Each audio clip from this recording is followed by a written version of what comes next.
If you like the video, make sure to like, subscribe, and comment for more videos like this. What is the most mind-bending glitch in the Matrix, time warp, alternate dimensions, or lost time experience you've had that truly frightened you? I saw a skip in time once. I was watching a yellow tractor backhoe digging dirt and dropping it in a pile. I watched the tractor dig for 2.5 cycles. Then, halfway through the third cycle, I saw time change before my eyes to reveal a broken down tractor backhoe that was no longer digging but had been turned off for many days and was in a different position. It looked dirtier, the hole, the pile of dirt, and the driver had all disappeared. This change occurred in a split second, almost like watching a movie that was missing many scenes due to film skips, but I witnessed it in real time with my own eyes. A time skip, don't know what happened. It was around 5 in the evening, in spring. I thought I heard my sister coming home from work and went out onto the porch. There was a low-lying fog, and the air smelled of ozone. A light to the left caught my attention. It was white/yellow and very bright. I then saw a small dark shape, the size of a robot rabbit. It suddenly began to expand. I saw it go up in height to over 6 feet. It was now bipedal and seemed to be made of energy. Anyone older will remember the static when TV stations went off air. That slowly became dark, and a head and arms formed. That's when it saw me. I knew in every cell of my being that this thing could destroy me. But it lifted one arm and drew a smile and 2 eyes onto its head. Then the next thing I remember, I'm inside. The air still crackled with energy. I again hear my sister come home. I go out on the porch and barely see her car through the fog. I see her coming up the steps, but she suddenly becomes the being I saw before. It was midair and moving fast. There was a hind dog-like leg covered in dark fur, and then, whoosh, it was gone. My sister comes up the stairs, and I ask if she saw it. She did. A large dog-like creature in midair. The fog cleared, and the air slowly went back to normal. Glitch in Zion. I'm not sure what the right language is to describe this experience. I usually call it a glitch in the Matrix, so this is probably the right spot. About 3 years ago I was hiking the Narrows in Zion. This is a long out and back hike, unless you go a very long way, in a narrow canyon with a river running through it for those who've not been. There are no side paths one can take, and because the riverbed is full of boulders, people move pretty slowly in the river, as you have to pay attention to each step. Prior to entering the canyon, you walk along the river on a paved path for maybe 100 feet. This is also how you exit. There are a few stairs here and a small beach where people sometimes stop to change shoes, etc. On my way to the river, I notice a man wearing a shirt with the rooster from Moana and think, I just saw that shirt last week at Disneyland. He is walking with 2 very wet, very overweight women in spandex. It's clear they've just finished the hike, and I am relieved because I was worried the hike might be too difficult for me. I think, if they can do it, then I should be just fine. To be extra clear, we pass one another. They are leaving, and I am arriving. I enter the river a few minutes later and begin making my way through the canyon. I've probably been in the water for 5 minutes or so when, again, I pass the same man and 2 women. They are finishing the hike and are headed towards the beach and stairs to exit. In shock, I say, I just saw you 10 minutes ago. I noticed your shirt because I just saw it when I was in Disneyland last week. The 3 people do not acknowledge me or look in my direction, they simply continue on their way. I would appreciate any thoughts or insights you might have. About 2 years ago, I went hiking on a trail at Issaquah Falls in South Carolina. And while I was there in 2023, I climbed a steep trail and found an area that I can only describe as a gorge. It was fairly narrow, with stone walls on either side and gorgeous wildflowers growing on both sides of the narrow path. It almost felt like a dream. I recently returned to that same trail but could not for the life of me find that gorge. I found an area that looked similar, but I know that wasn't it. Maybe I'm remembering wrong, but it seems like I stepped off of the main trail and found it that way.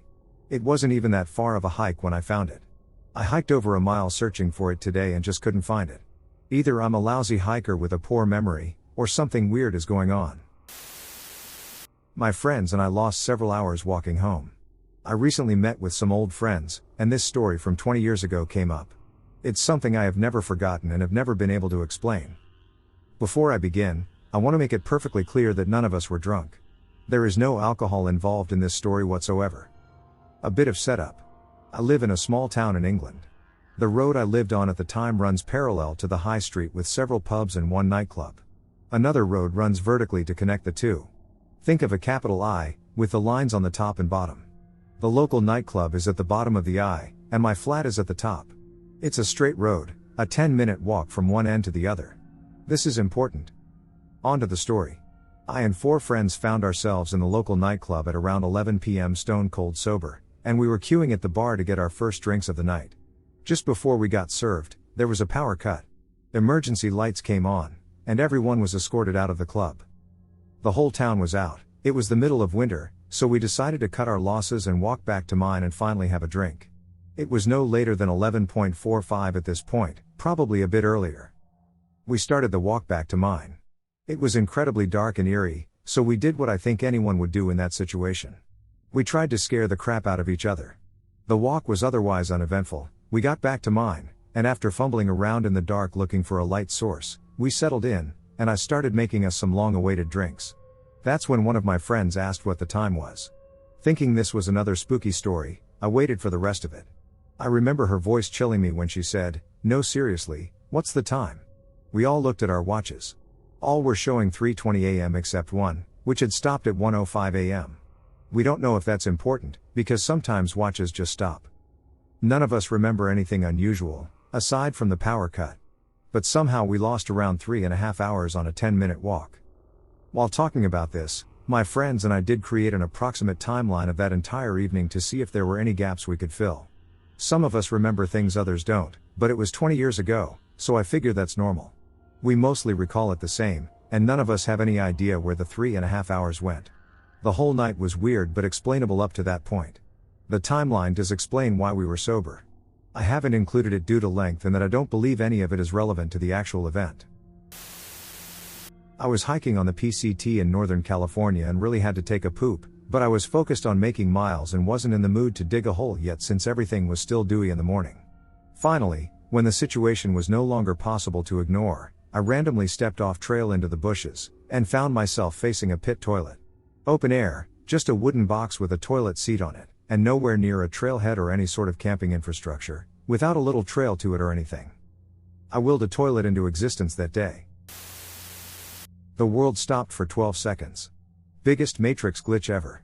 Throughout my life I've experienced several weird scenarios. Perhaps the biggest Matrix glitch occurred a couple years ago. I was going back home after spending the weekend in San Antonio. I was traveling with my parents and brother comfortably on a fairly short trip. Everything seemed normal until we got to this city, about 30 minutes from our destination. A small city we all knew pretty well. While crossing this busy intersection, I noticed a slight flash, similar to the one produced by a professional camera, about 30 feet in front of us. I closed my eyes for a moment, and when I opened them again, we were stuck in traffic. Something felt really weird. My parents were like frozen up, not moving completely. My dad had his mouth open, and my mom made a really weird gesture. My brother and I just saw them for a second or so and were completely weirded out. After talking to them, they moved and seemed normal. Immediately after I turned to my side, and the car parallel to our lane about 10 feet away seemed to also be frozen up, like when as kids we played statues and stayed frozen in awkward body positions. My parents, by now unfrozen, just opened their mouths in complete surprise. I looked back, and about 10 cars in all directions were also frozen, even in the middle of the intersection. My window was down, and it was a windy day, but I can swear even the air stopped.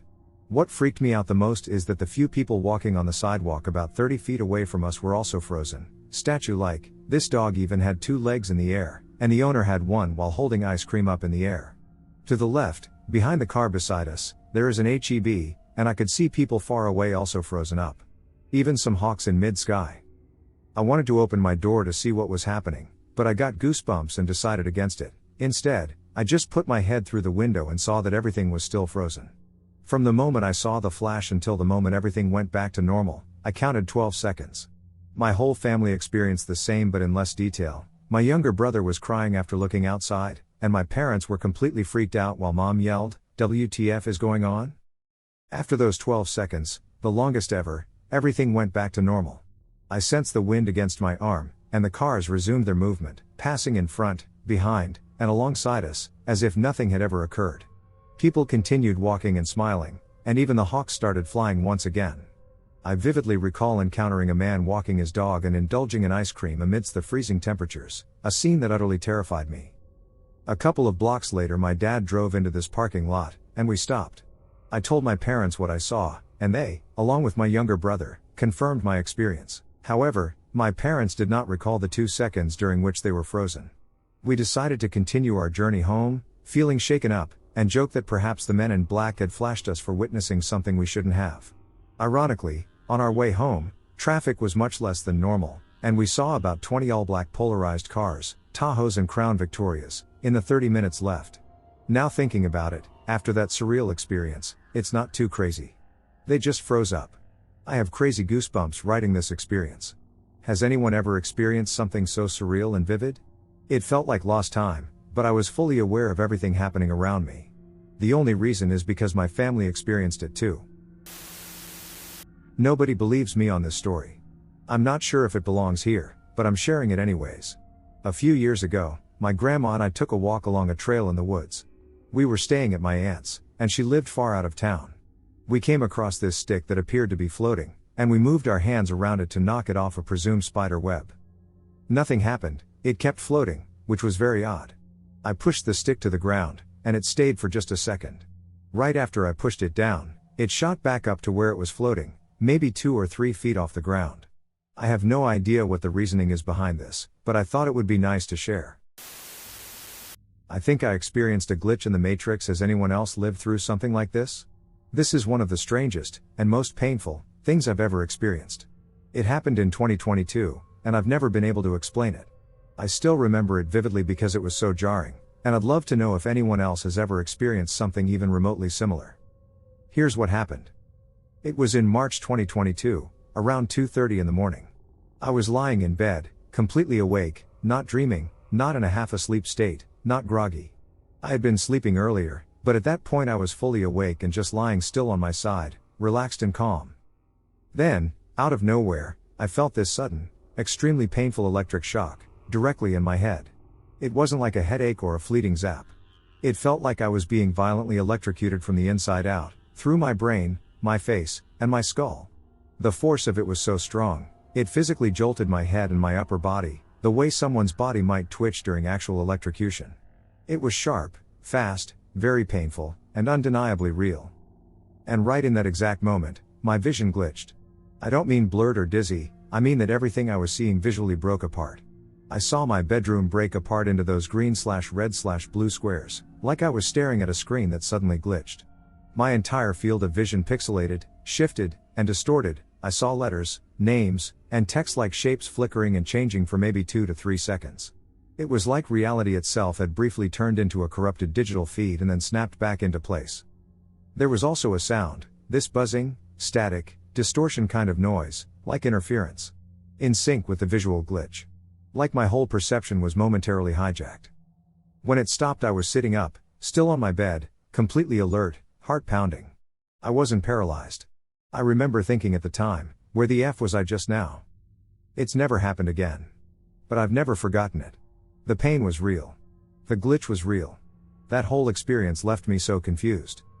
So I'm asking, has anyone else ever gone through something like this? Could it have been neurological? A seizure? Some kind of sleep-related brain glitch? Or was it something else? I'm open to all theories, rational or weird. Because whatever it was, it didn't feel like just my brain doing something random. It felt like something broke through, just for a moment. I was driving home from work and slowed to a stop because this lady was about to walk across the road without paying attention. There was a driver coming the other way, and he also slowed to a stop. I didn't see her ahead of me and looked to the side where she was headed. She wasn't there either. She wasn't anywhere. I was looking around when the other car pulled up to me. We wound down our windows, and he asked me if I saw the lady. He also slowed to let her cross. It was really weird. She was nowhere in sight, and there was no way she could have made it to cover. I don't know if it was a cloud shadow, a shared hallucination, or any other possible explanation. My friend said it was a reflection of time, whatever the hell that means. A tree's shadow was flickering on and off for 20 minutes while everything else behaved normally. Hi everyone, I'm here to share something I experienced years ago while working in Switzerland. I've always been a logical individual, rarely making hasty assumptions about glitches or supernatural phenomena. But this event has stayed with me for years, and I still have no explanation for it. Maybe someone here will. It was a sunny but cool spring day in early April in Switzerland. I am walking alongside a rural road bordered by trees, in between open fields. No buildings nearby, no glass or reflective surfaces, no cars passing. The fields were in the early stages of growth, so there wasn't any visible pollen, swarms, or high vegetation that could obscure or filter the light.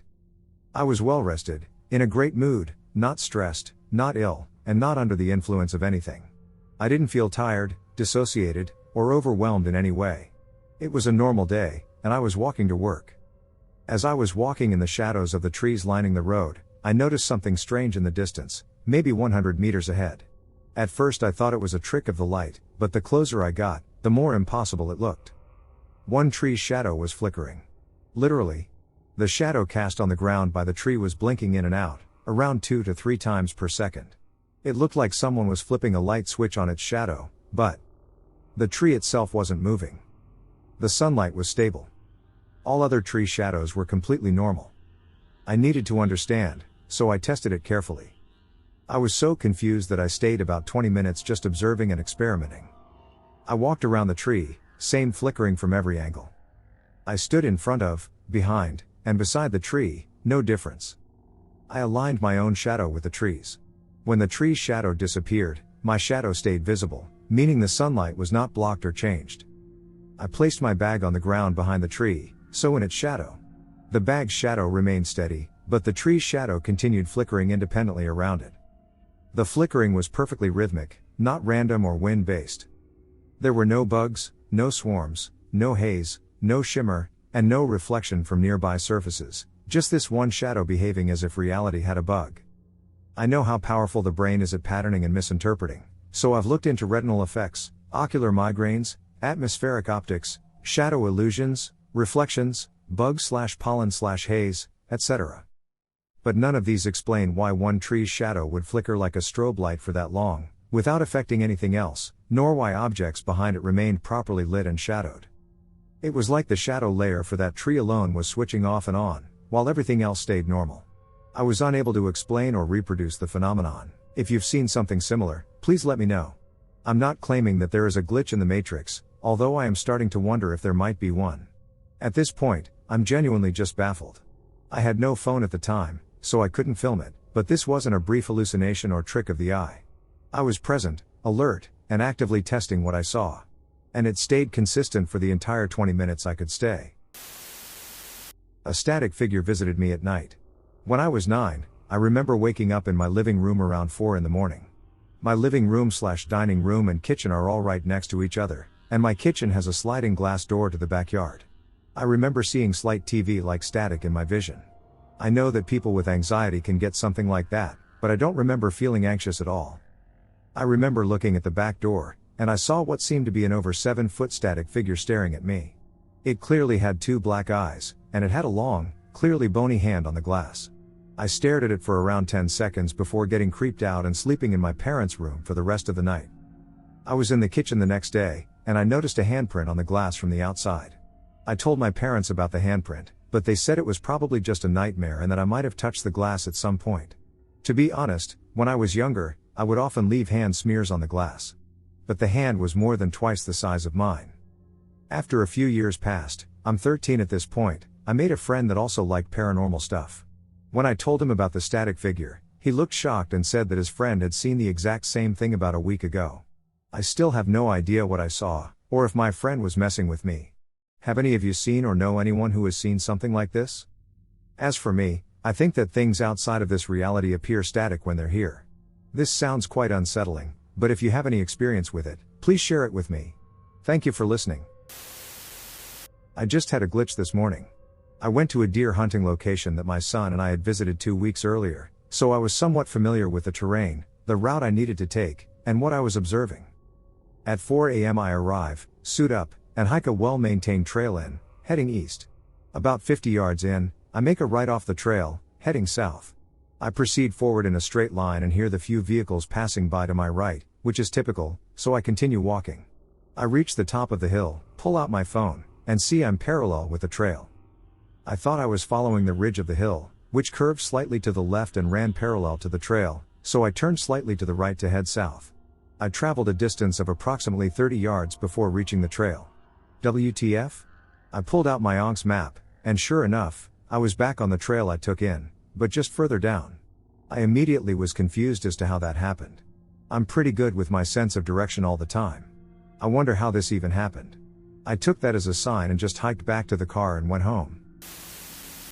Just experienced my first glitch in the Matrix. I had a pair of sunglasses that I lost about 2 years ago. Totally forgot about them until this morning. I went camping with my girlfriend in the backcountry of Kings Canyon. When I woke up, my lost pair of sunglasses was lying on the ground of our tent, right next to my girlfriend's head. Except there's no ducking way they should have been there. My girlfriend and I both lost our shit because we remember losing these sunglasses about 2 years ago. But we only bought this tent a year ago, and it had been sitting brand new in the box until last night. There's absolutely no ducking way these shades could have ended up in this tent. I don't know what to make of it, and I've tried rationalizing it, but it makes no sense at all. Definitely makes us feel insane. My mom has also had a similar experience with losing a small necklace down a shower drain. 5 years later, she was showering in a different house, and she felt something fall in the shower. It was the same necklace she lost. Randonautica glitch. So my son used the Randonautica app a few weeks ago. He wanted to find something new / something he's never seen before. The app gave him coordinates to a neighborhood really close to ours. He said when he rode his bike there was a street that he'd never seen before. He said all the houses were one level, and every single house had someone outside in their front yard working in the yard or just hanging out, and they all said hi to him as he rode by. Every single person said hi. It was like the Truman Show. He said the neighborhood street went on forever, like there was no end in sight to where the road ended. He decided to turn around and go home. The next day he took us back to where he went. We went to the same place, but he said it looked totally different than when he went there the day before. None of the houses were one level like when he saw them before, they were all 2 stories now. Nothing looked the same, it wasn't even a long road, it was all different subdivisions now. Thoughts? My glitch in the Matrix story. This one is mundane, but it still ducks me up and confuses me more than anything I've ever experienced. So, when I was 16, I got my first job as a camp counselor, and my mom bought me a nice pair of hiking boots as a gift. I wore them all summer, but when it was time for me to pack and go home, I absolutely could not find them even though I'd worn them the day before. I searched everywhere and even had my coworkers help me search, and we found nothing. I even searched everywhere once I got home, just in case, but neither I nor my family could find them there either. I kind of accepted that I wasn't going to find them, and I felt bad but eventually forgot about it. Well, 3 years later I was packing my things to move out of my parents' house. While grabbing a bag from under the sideboard table in the dining room, I noticed a pair of shoes underneath too, so I grabbed them to put them away. Lo and behold, it was the ducking boots. Keep in mind, the legs on the sideboard were long enough that there's no way they would have gone unnoticed under there since we kept our shoes under it often.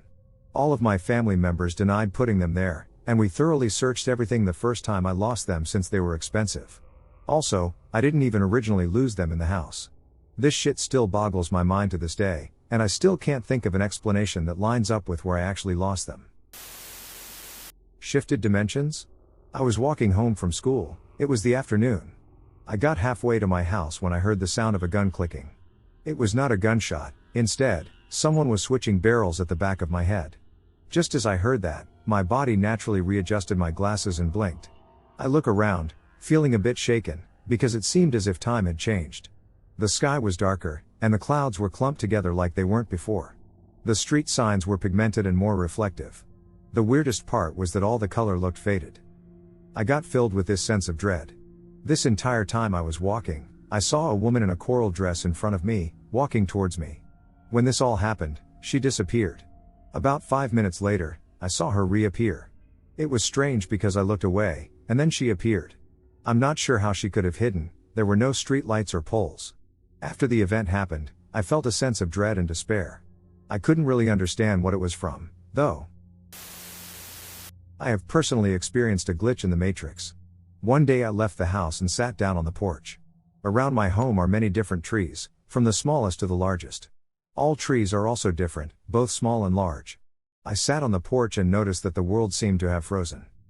Not a single leaf was moving, although they always swayed even in windless weather. And here it was as if the world had frozen, and the air seemed somehow different, as if thicker than usual. Then I looked up above the trees. Clouds were floating low above the ground. Small, somewhat sparse, but moving rapidly. Therefore, there was wind. But then why weren't the trees moving as usual? Why were all the leaves frozen, like in a picture? I looked further up, and large clouds were floating above the small low clouds. Therefore, there was definitely wind. But the leaves aren't moving. Absolutely all the leaves are frozen.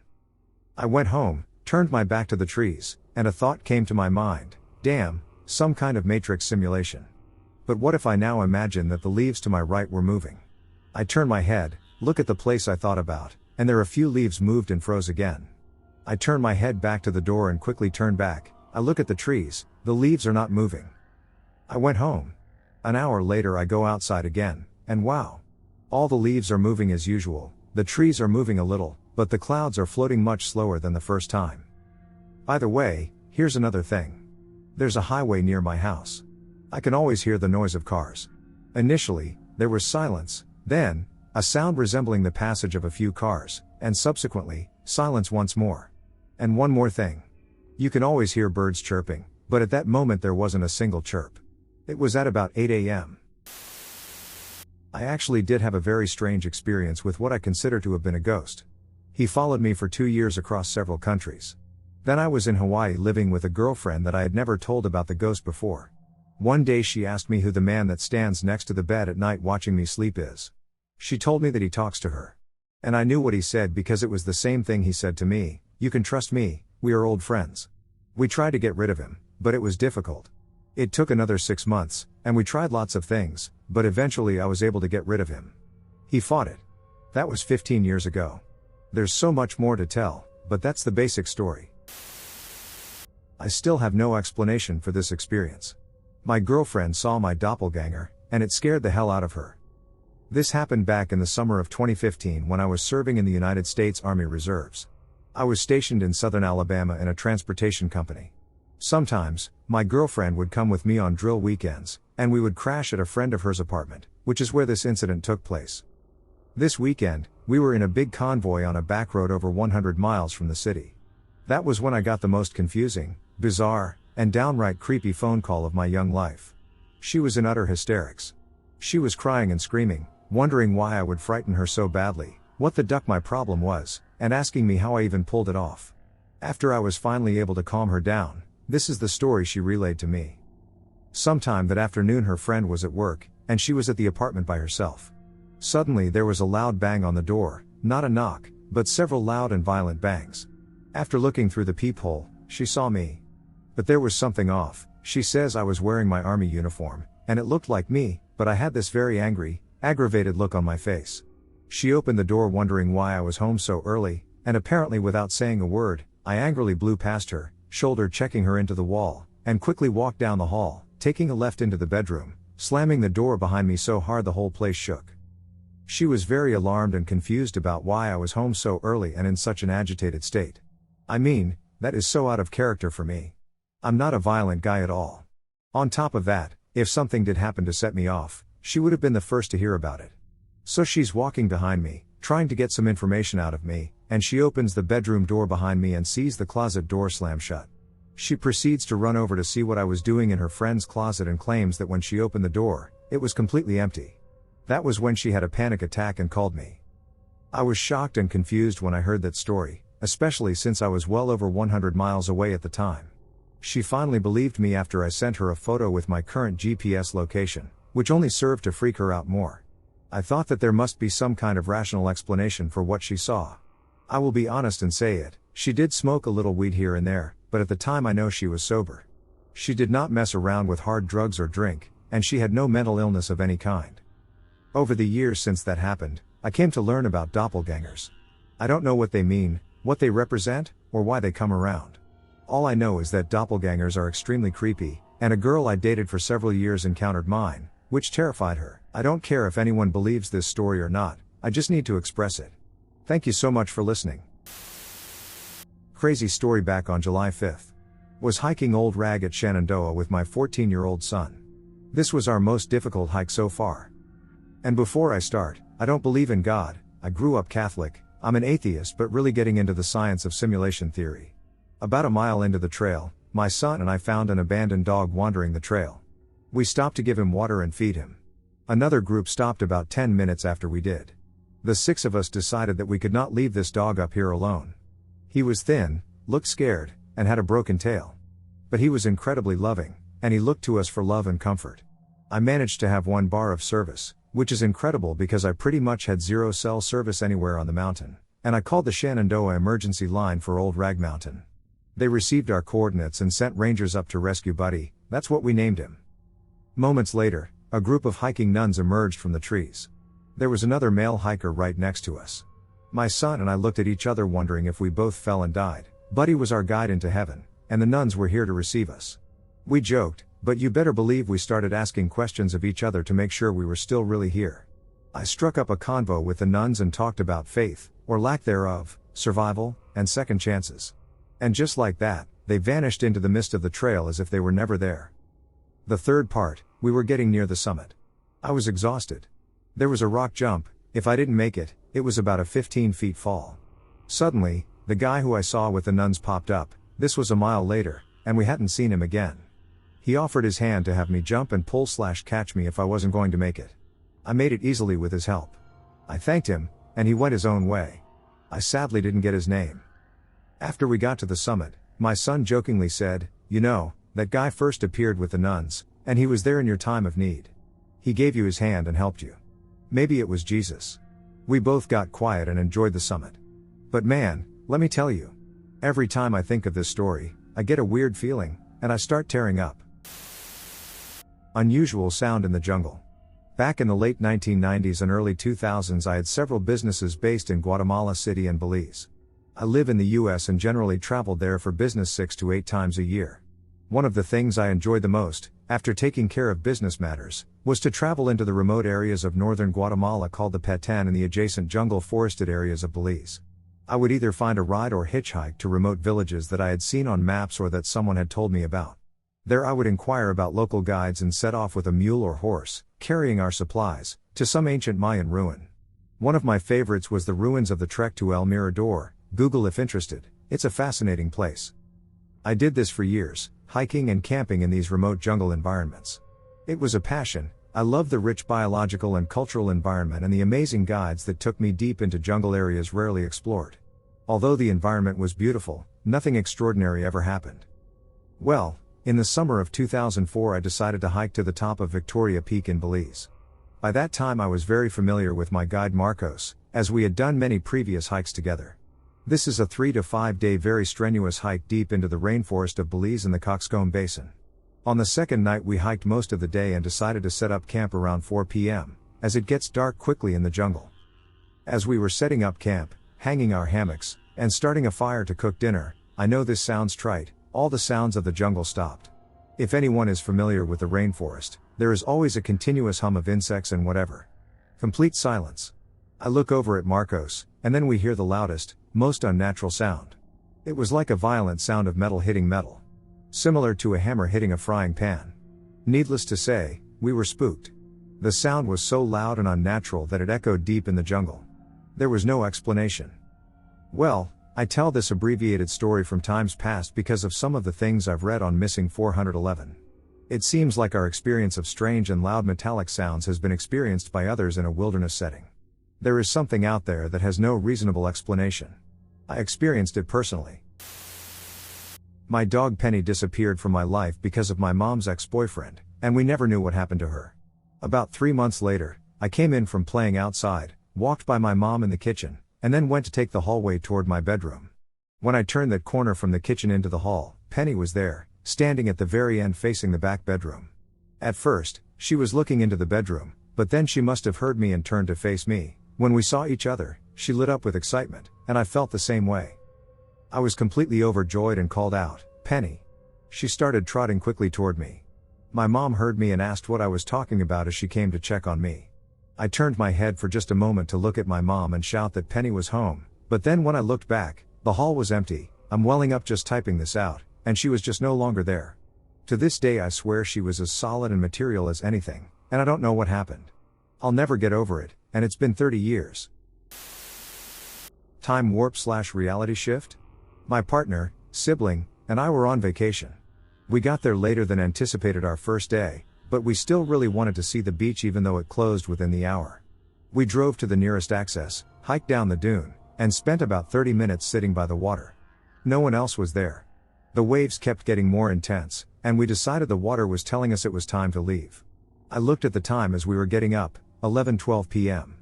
We picked up our stuff, and my sibling looked at their phone just before we began trekking back, 11:15 p.m. Now, it was a pretty lengthy and steep hike back up the dune, and my sibling has a bum leg. It took us about 5 minutes to get from the car, 10:42 when we got out, down the dune, to the beach, 10:47 when we'd been on the beach for seconds to a minute. My partner had gone back up to the car almost immediately, and they'd texted me, BTW, it's going to take you 20 minutes to get back up, because it had taken them a while. They're also more physically fit than my sibling or me. I didn't get the text until we were back in the car due to no signal, though. So, again, it took us 3 minutes to clean up our stuff, and it was 11:15 when we began going back. Approximately midway, we paused to sit on a bench for at least 2 to 3 minutes in order to catch our breath, hydrate, cool down, and rest my sibling's leg. We weren't moving fast by any means whatsoever. We had to stop again and stand for a minute before reaching the top. We reached the top and got in the car, and the time on our phones said 11:19 p.m. The time on the car's clock said 11:26 p.m., has purposely been 7 minutes fast for years. My sibling immediately said, we shifted realities, and honestly, that's the only logical explanation I can come up with, lol. There's no way we both read our phones incorrectly, they're both military time, if that matters. How did we manage to return to the top in less time than it took us to go down? The portal in my bathroom. So I'm still not sure what this was. Maybe we jumped timelines, maybe my house has a spiritual scar or entity, maybe I opened a portal. I don't know. So long story short, my roommate and I were throwing a house party. There were a bunch of people over, and we were all having an awesome time.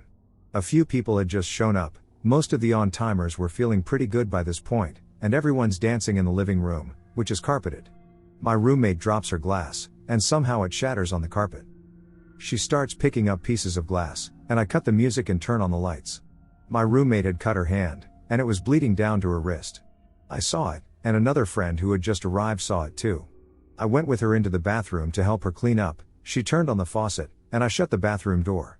As soon as I shut the door, there's no cut and no blood. Literally not even a scar. It just vanished. We were both really freaked out by this for sure. We were in the bathroom for a few minutes and came out a little shook up. Our friend was worried about the cut and asked how my roommate's hand was. We told her what happened, and she told us we had been in the bathroom for way longer than we thought. What felt like maybe 5 to 10 minutes to us was actually closer to 40. It still gives me the creeps thinking back on it. I fell off a cliff, and when I was rescued, my entire reality was different. In February 2020, I was snowmobiling for the first time. My boyfriend at the time was driving all day, and he finally let me drive at the end of the trip. We had been dating for 2 months, and this was our first trip together. I'm going around the last bend, and I accidentally floor the snowmobile instead of pushing the brake. I go flying off a cliff and end up 50 feet down. The snowmobile is on top of me, upside down, still running with the bottom part spinning. My helmet has flown off, and my head is 1 inch from a tree. I am terrified. My BF managed to roll off the back at the last minute and is trying to save me, but the snow is really deep, and he's having a hard time getting down the steep cliff. My legs are fully submerged in snow with the snowmobile on top, and I'm not sure if I'm paralyzed. He calls for help, and all these men run down to save me. When they finally pull me out, I can stand, and it's the happiest moment of my life. I'm not paralyzed, I don't have so much as a scratch on me. Do I have a concussion? Maybe, it's hard to say. The snowmobile also miraculously has minimal damage, only the little plastic windshield part is cracked. In hindsight, this moment marked a significant change for me, however, I didn't fully understand or realize it until months later. These are the differences. There was suddenly a pandemic. Everything was shut down within a few days. In my old timeline, there was a virus going around, but it had only impacted a few people and was similar to a norovirus or flu, not big enough to be worried about. I had a different job. At the time, I chalked it up to the pandemic. We were on the trip because I was about to start a new job, I had signed the contract, and I knew what the role entailed. I was going to start the Monday after. But after the crash, I couldn't get a hold of my new boss for 9 months, and he finally told me I got the job in November, even though I had accepted it in February. He also comments on how I've never been into the office when he gave me a tour in January 2020 and we spent the day together. The role I'm in is completely different from the papers I signed. My loving, awesome boyfriend was physically abusive for the first time that night. He got blacked out and attacked me, choking me. He was crying the next day, and nothing like this had ever happened before. I thought he was traumatized from the crash and let it go. That was another thing that was different. I would have never let that go before. I come from a loving childhood where my dad was always my best friend. I would have never put up with that before the crash and was shocked I did. In the old timeline I was on a low dose of Effexor, Xanax, and blood pressure medication. I don't take any medication at all in this timeline. Over the course of the next year, a series of inexplicable events will occur repeatedly, gradually leading me to develop a sense of suspicion. Suddenly, I have an incurable disease that I didn't have before. I find myself in pictures without knowing the context, wearing clothes I no longer own, and my friends recall memories of me that I don't share, all while my sadness deepens. My boyfriend continues to fight with me, and I am unable to escape from it. I lack the will to seek help or save myself. I just keep thinking, this can't be my life, this isn't my life. It felt as though I wasn't meant to be here, and after finally looking at some other accounts online, I realized that I had died in the snowmobile crash and was now in an alternative timeline. I find myself agreeing with friends when they say, remember when you said this and we went here and did that, even though I have no recollection of those events. My CAT scans are normal at this point after visiting the ER. To be honest, I wasn't particularly observant at first. A new couch could be in the living room for days, and I wouldn't notice, so when all the stores and shops are different in one area of town, I don't know if that was always there or new. I finally work up the nerve to tell my sister, who is surprisingly supportive. She asks what else is different. There was this song in the other timeline. It was a very popular song by a Shania Twain or Sheryl Crow type. Anyone would know it. I sing it to her with the lyrics and tell her we always used to listen to it growing up. She has no recollection of it. I type the words into Google, and the song doesn't exist here. The longer I'm in this timeline, the more I forget the words and melody of the old song. Furthermore, there was no iPhone 13 in the other timeline because Steve Jobs was superstitious, and it was supposed to go from iPhone 12 to iPhone 14. I notice little glitches like that are stupid and don't matter. How do I feel about it now? I've accepted my new reality. I feel bad for my sister and parents in the old timeline that they're dealing with my death in a freak snowmobile accident. But there's nothing I can do. Trying to find them again would be like trying to walk from Canada to Australia with no map, impossible and a waste of time. I'm just making my reality the best I can now. It clearly, for some reason, wasn't my time to die, I mean to the point of going to the afterlife if there is one, so I should do something important if I can. I was always agnostic before this took place but didn't believe in different timelines. I thought movies like The Butterfly Effect and Run Lola Run were dumb concepts. Now, I no longer dismiss any possibilities. I watched a house burn down 10 plus years ago. Apparently, it didn't. When I was 21, I lived with a friend of mine and his family in a crappy rural Alabama town. The town struggled quite a bit once one of the big factories shut down. In certain parts of town, it wasn't uncommon to find an abandoned house. We lived in one of these areas. There was an abandoned house nearby. We could see it from the windows on one side of the house.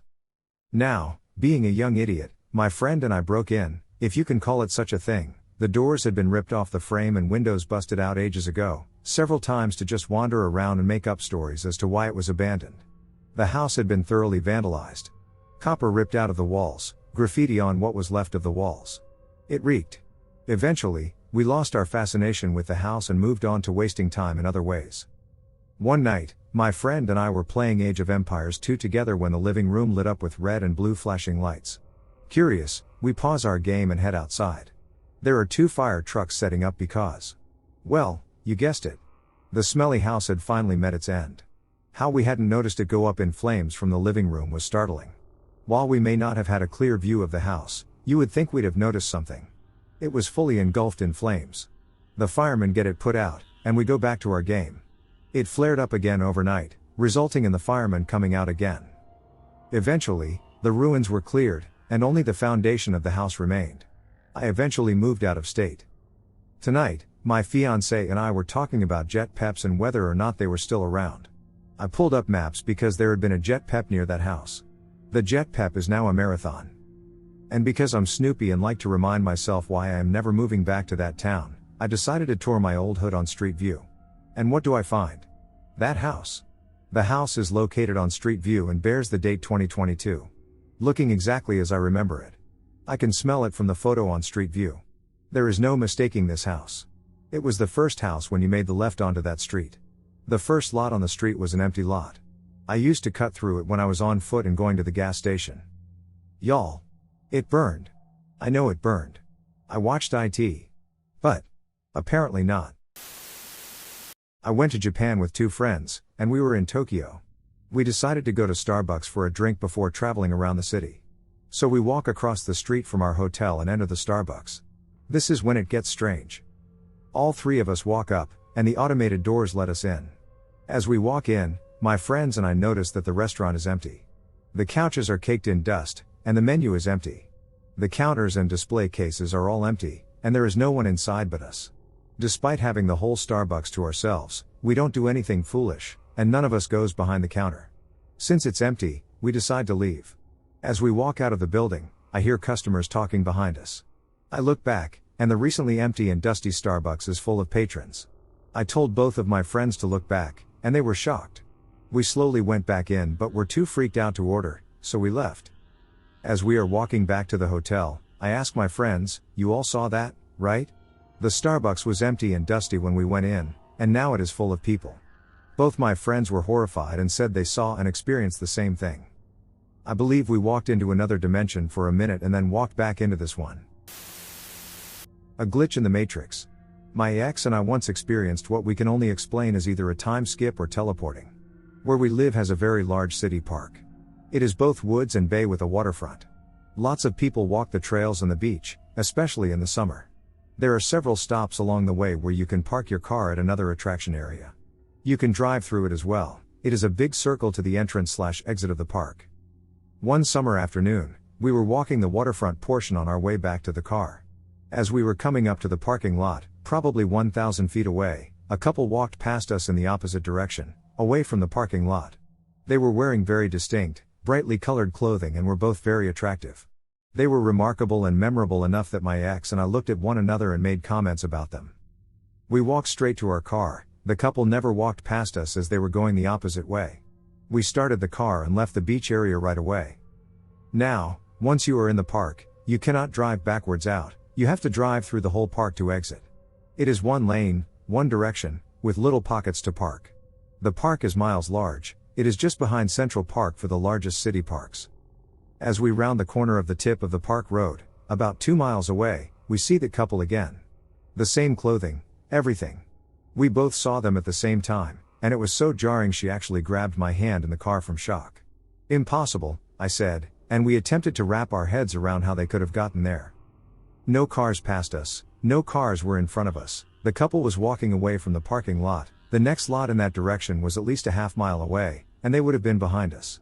If they ran up into the woods from when we saw them, they would be filthy and still have no time to get to the road and get in front of us. We actually had to pull over and talk it out.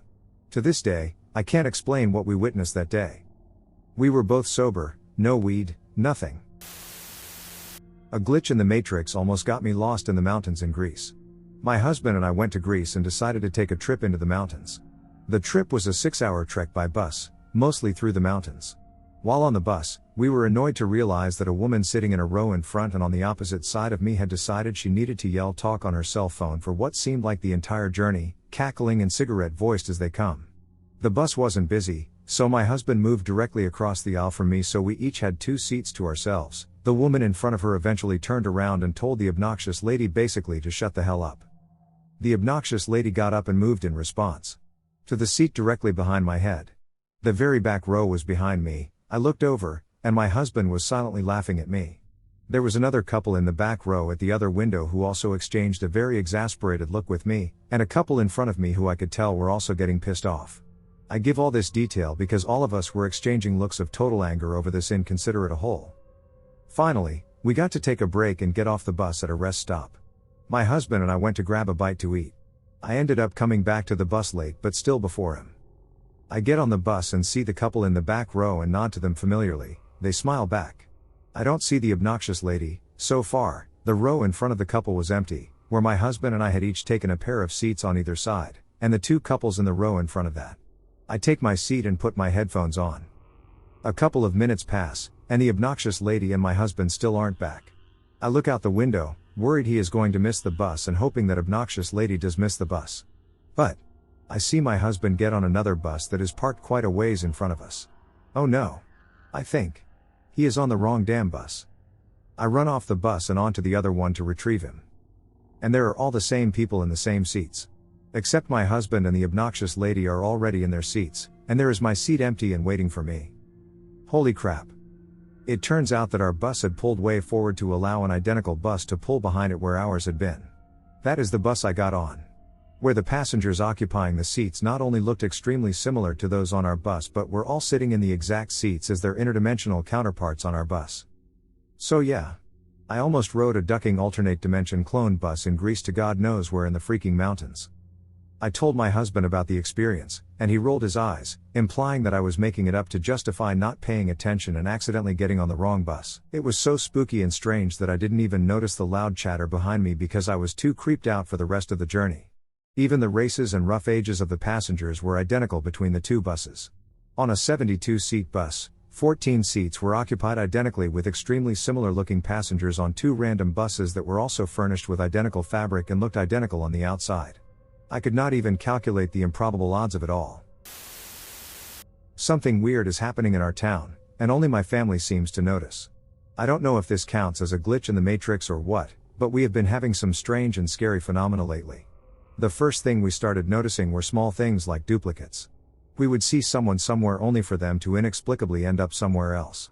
For example, my mother and I saw and chatted with an old friend at the grocery store, and when we arrived home later, we saw on Facebook that this person was out of the country on vacation and had been for a few days. They have no memory of speaking to us either.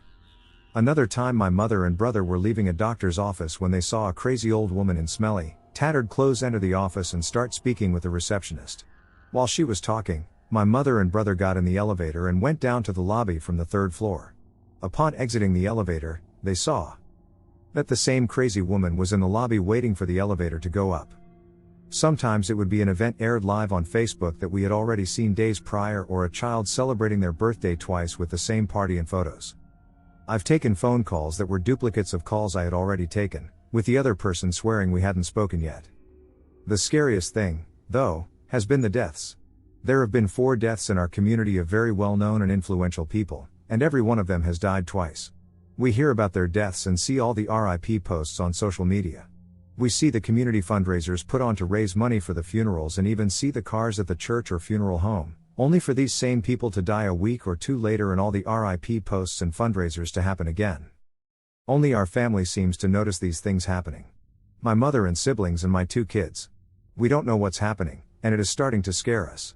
Does anybody have an idea of what's going on or how we should deal with it? We are scared. Glitch? Ghost?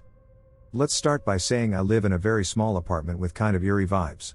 Some unexplainable things have happened to me throughout my life, like all the knives disappearing or feeling my bed sink as if someone were sitting on it.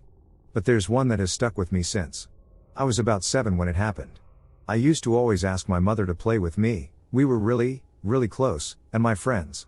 Well, let's say I didn't have that many friends. I was very smart, and I liked guessing games or finding stuff around the house, and that's what we chose. It was my turn to hide an item. This time we chose her house keys because they had a goofy keychain I liked. I hid them in between one of the kitchen cupboards and the wall, a space where we like to store plastic bags to reuse them later on. I went and hid the keys as soon as my mom closed her eyes and went directly there. She opened her eyes and started looking for them around the house until she gave up, so I went to the kitchen to retrieve them. They weren't there. They were nowhere to be found. Both my parents and I flipped the entire house over and couldn't find them. 2 or 3 days later, my mother was about to make dinner, some fries, squid rings, and more, and after 5 minutes she came speeding to my room. The keys were in her hands, the keychain was all black and smelled horrible. Turns out she had just found them in the oil fryer. To this day I still don't know if it was a glitch, a ghost, or who knows what. Lorena's glitch. Did she wake up to another universe? Lorena Garcia's peculiar tale surfaced many years ago online. It was there, she claimed, with some reservations, that she had somehow jumped into another universe. A universe similar to, but not quite, her own. Sounds strange? It is. It's also impossible to verify. I think I jumped into a parallel universe. Lorena Garcia shared her comment on July 16, 2008, in response to an article about the possibility of multiple universes. She said she was 41 years old and had experienced something so bizarre, so inexplicable, that she worried others would think she was suffering from a psychotic break. However, the compelling nature of her story led to it being regarded as an urban legend. Her claim was this: she had gone to sleep one night and woken up the next day to find that the world around her had changed in the strangest and subtlest ways. The first change was a very simple one. The sheets on her bed were different. This confused her, of course, but she didn't give it much thought. Not in the beginning. It was another change, when she arrived at work later that day, that caused her to truly question her reality. Everything was different. The following quotes come from a roughly translated version of her original comment. When I arrived at my office, I found that it was no longer my office. There were names on the door, but mine was not one of them. I thought I had the wrong floor, but no, it was mine. I got off at the wireless area of my office, and I looked. She was still working here, but she was in another department reporting to a director I didn't know. Garcia told them she was sick and headed out, determined to understand why this was happening. She did what anyone would likely do in her situation. She visited a doctor and later a psychiatrist. They did tests but found nothing. She was clean, apparently, and everything was fine. The psychiatrist suggested that, perhaps, she was suffering from stress and had hallucinated these inconsistencies. But no, she thought. The changes were too bizarre. Too real. It was the world was the problem. And it was only getting worse. While the small things, like her ID and her house and even yesterday's top news headlines, were the same, other personal details were not. For example, she remembered her sister having had surgery on her arm, but the rest of her family, including her sister, remembered no such thing. Most shocking of all to Garcia was that she found herself still with her ex-boyfriend, whom she remembered leaving many months before. Her new boyfriend was gone altogether. I left and started a relationship with a guy in my neighborhood. I know it perfectly. I've been with him for 4 months and know his name, address, where he works, and where he studied. Well, that person does not exist now. It seems that he existed before my jump, but now, no trace. She even went so far as to hire a detective, but he turned up nothing. Her new boyfriend never existed, not in this universe. As for her ex, it felt as if nothing had happened. I've done things I'm not aware of. Lorena Garcia ended her story with a simple plea for help. Had anyone else experienced anything similar? She wondered. She said it was as though she had simply dreamed the previous 5 months, with the proviso that everyone remembers me at that time, and I've done things I'm not aware of having done. She searched the internet for similar stories and noticed other important events from the missing months that she didn't remember. But mostly, she wrote, the rest of the world seems to be the same. I'm not sure whatever happened to her. Perhaps she got on with her life. Perhaps dimension hopping is just something you have to get used to. Is it possible to suddenly find yourself in a universe that is not your own? With things that are mostly the same but not quite right? Could this, instead, be a case of alter vu, in which Lorena Garcia experienced memories from another version of herself in another universe?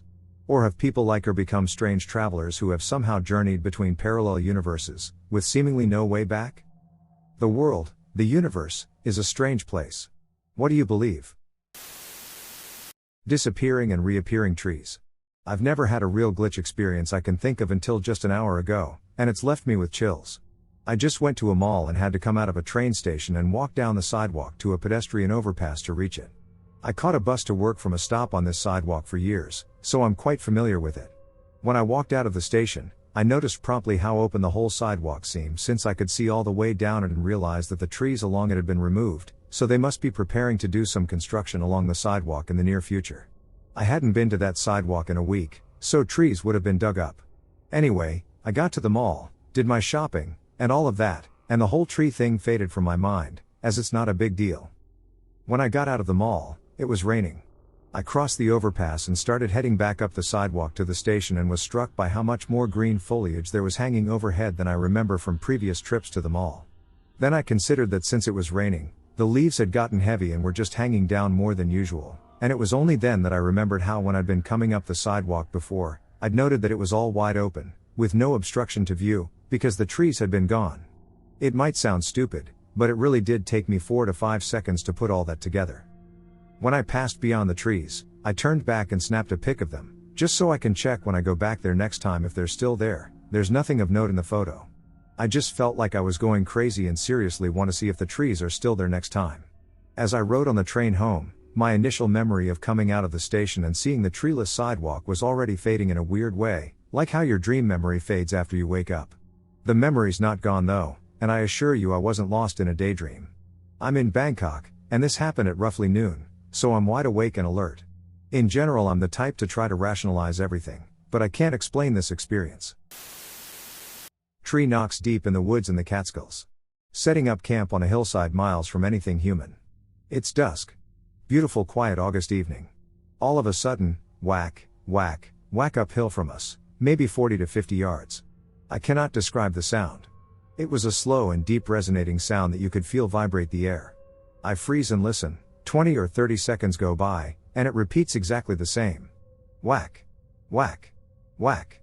Almost immediately, from the exact opposite side of us, again, about 40 yards away, came a reply, whack, whack, whack. Same deep resonating sound. Then nothing. That was it. No, we didn't leave, but nothing else happened. I have never heard anything like this in my life. Lost on the mountain. Hello. Recently discovered this channel and have been compelled to finally write down my own glitch. This happened about 12 years ago when I and 3 friends went skiing together in our late teens. We were actually snowboarders, and at a reasonably advanced level for our age. There was a school ski trip going to the same area as us, but being slightly more advanced than most of the school, and as we were in 6th form and all legal adults in the eyes of the law, we decided to go to the same resort at the same time but independent from the school. The teachers weren't happy, as they essentially had no control over us on the trip, so we could stay out drinking or go off exploring by ourselves and not have them to answer to. We had been out boarding for the day when the school party made the decision to go home due to reports of a storm on the way. The storm turned out to not be so bad, so we decided to persevere. We had picked a point on the map that we were trying to reach, somewhere high if I remember correctly, but eventually the weather started getting the better of us, and we were stuck in the middle of a whiteout. For those of you who haven't skied in a whiteout, it's essentially blizzard conditions where you can hardly see your hand in front of your face.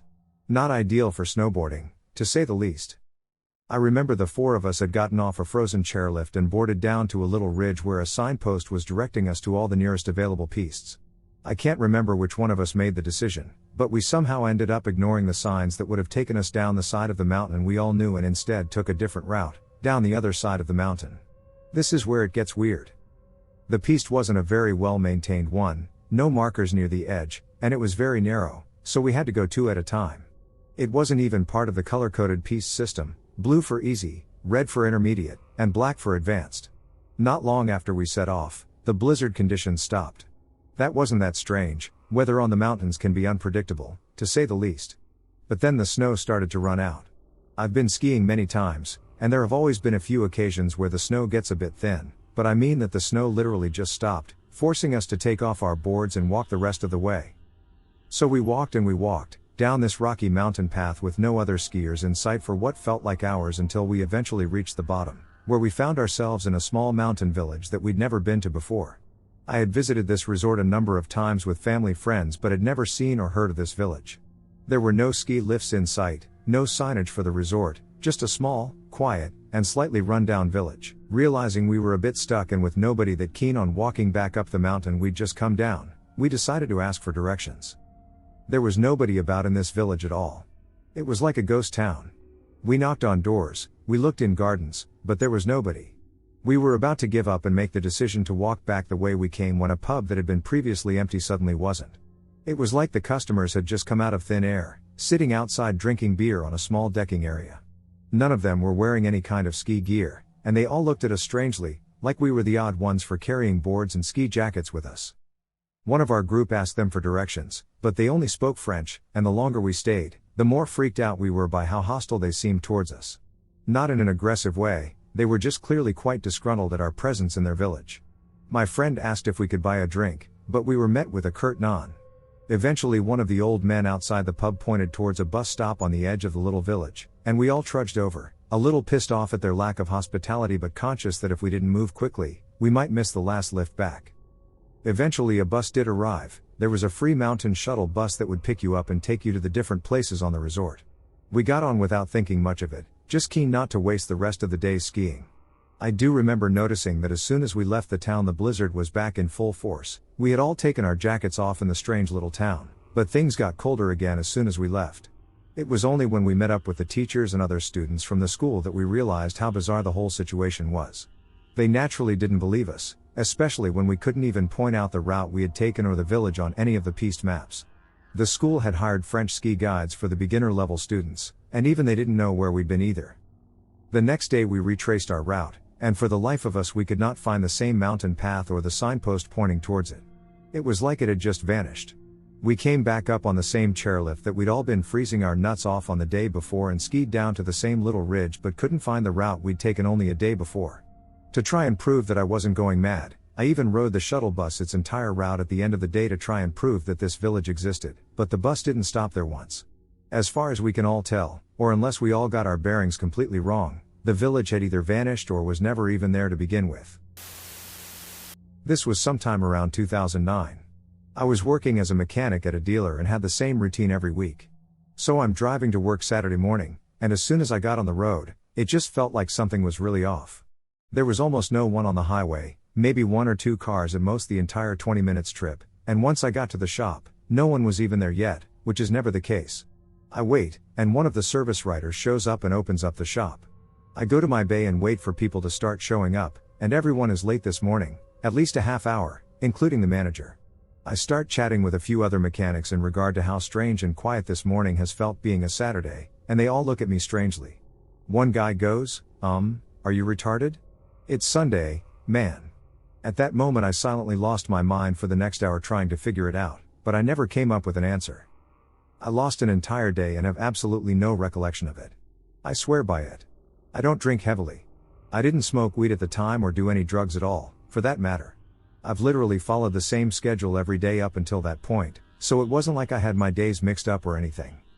When I tried asking friends and other coworkers later on that day what we did yesterday, there was always a convenient excuse or distraction, and I never got a straight answer.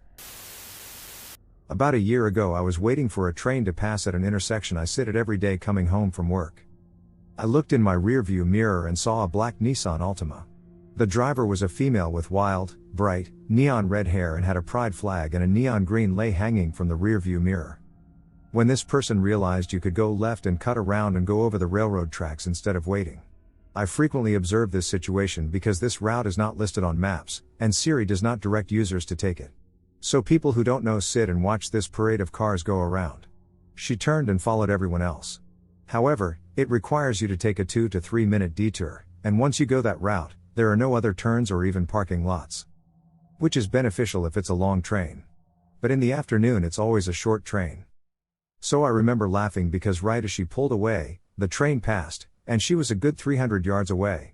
I could still see her in 5 to 6 cars when I crossed over and took a quick left, west, and a block later I took a right, north, and I pulled up to a stoplight. It took me no more than 20 to 30 seconds to reach the stoplight.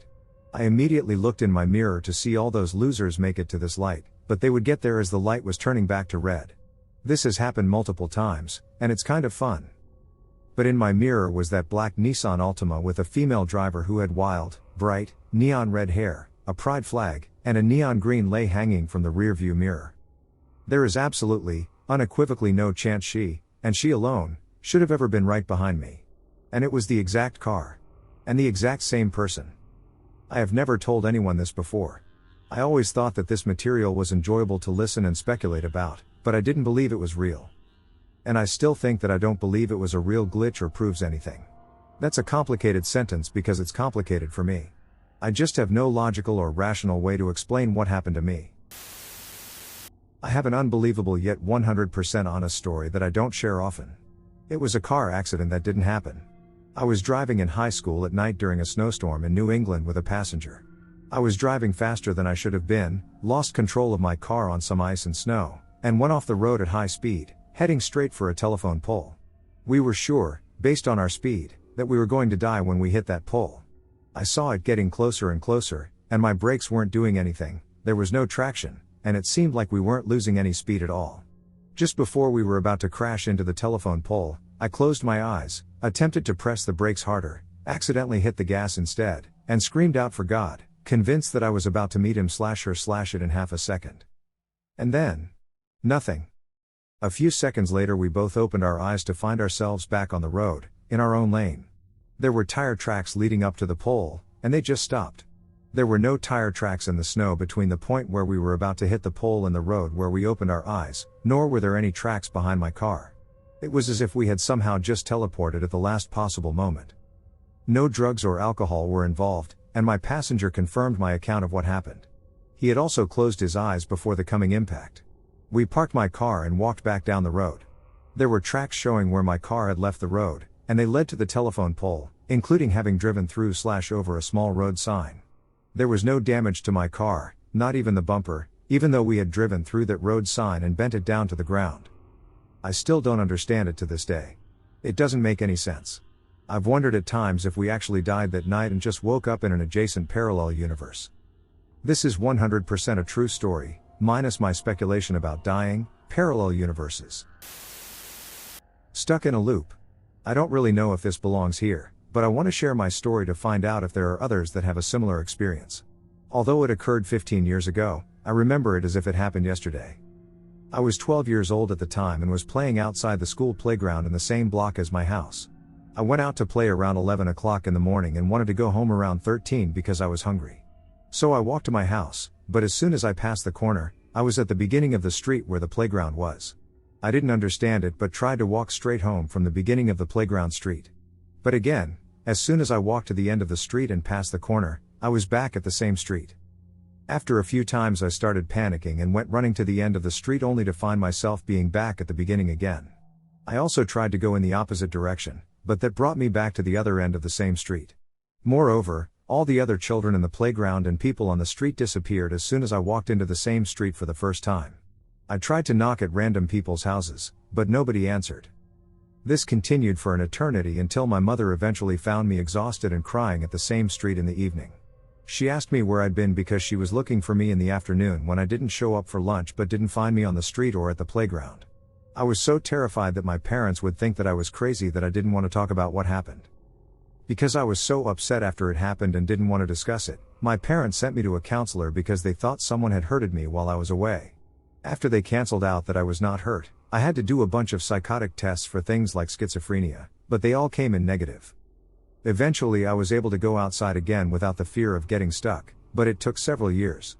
I also never set one foot in that street again and will never do so for even the smallest chance of experiencing it again. It is the scariest thing I have ever endured because it felt like forever being stuck without an understanding of what was happening. Weird time slip? Alright, so this super weird thing happened to me and my friend the other day. I'm pretty sure it was a time slip, but I'm not entirely sure. So we were walking in Pittsburgh, a pretty big city, and we rounded a corner to walk by a place I had never seen before. It was a little strip of land in between two industrial/city looking vibes with a forest and a church. It was a strip of forest that offered a nice relief compared to the big concrete buildings. Anyway, we walked by this pretty church and saw a sign in front of the church that said celebrating our 80th anniversary. Initially, we dismissed it, but suddenly we both felt that the atmosphere was unsettling. A car drove past us, but it looked really old, and everything around us was super silent. The car didn't make any noise. Whatever, we decided to turn back and start to leave the church. We walked to the staircase to leave the little valley the church was in, where it was basically out of view. We started walking up the stairs when I saw the anniversary poster in front of the church and had to do a double take. The sign now said celebrating our 150th anniversary, and the atmosphere wasn't quiet or eerie anymore. I said to my friend, "Did that just change from 80 to 150? And she agreed that she saw the same thing. We went back down the stairs to double check we weren't seeing things incorrectly, but the sign still said 150. Still not really sure what happened or why, but it was freaky. I fell into a time glitch. I've been meaning to share this story for so long. This happened when I was 16. My mother used to take my phone at night and then give it back to me when she woke me up for school the following morning. Every morning started the same. She would wake me up, I would go to the bathroom to take a shower and get ready, I'd come out and put on my uniform, she'd give me breakfast, and then I'd run out of the house to catch the public bus. This is the important part, I would always take my phone in the bathroom with me. I'm the type of person who plans my day by the minutes. I knew I had to take my shower for X amount of minutes, get out of the bathroom by X, and leave the house at X to catch the bus. So same routine, I was in the bathroom, and I remember it so clearly, my shower took way longer than usual, and instead of it being 7:15, the phone said 7:23. I remember rushing out of the bathroom, as I was supposed to leave the house by 7:25 most days. I rushed and put on my uniform, and my mom followed me half out the house with my breakfast. I distinctly remember checking the clock before I left too, trying to figure out if I had time to catch the bus or if I had to take a car to school. The clock was at 7:28, I had time to catch the bus. It was a snowy day in January, I also remember that vividly. The sky was gray and dark, but that's how it was every day. The streets were eerily empty. I stood at my bus stop, which was on the side of a pretty busy street. Not today, no one was on the street. Maybe a car passed by once every few minutes. I started getting worried that I'd be late for school. That's when I looked down at my phone to call my dad to drop me off at school. It was 4:03 a.m. I was shocked. It couldn't be. I walked back home, and my mom was still up getting my other sister ready for school. She was surprised to see me. I told her to check the time, and to her surprise too, it was 4 a.m. She started saying how she swore her alarm woke her up at 7, like it does every single morning. And we both looked at each other and swore we saw the time. A 4 a.m. snowy day and a 7 a.m. snowy day looked the same outside, but I knew I checked the clock enough times to confirm it was 7 a.m. Regardless, we all went back to sleep, and I again woke up at 7. This time I made my dad take me to school, and the whole day I had my eyes on the clock. This incident never happened to me again, but I still have no explanation for it.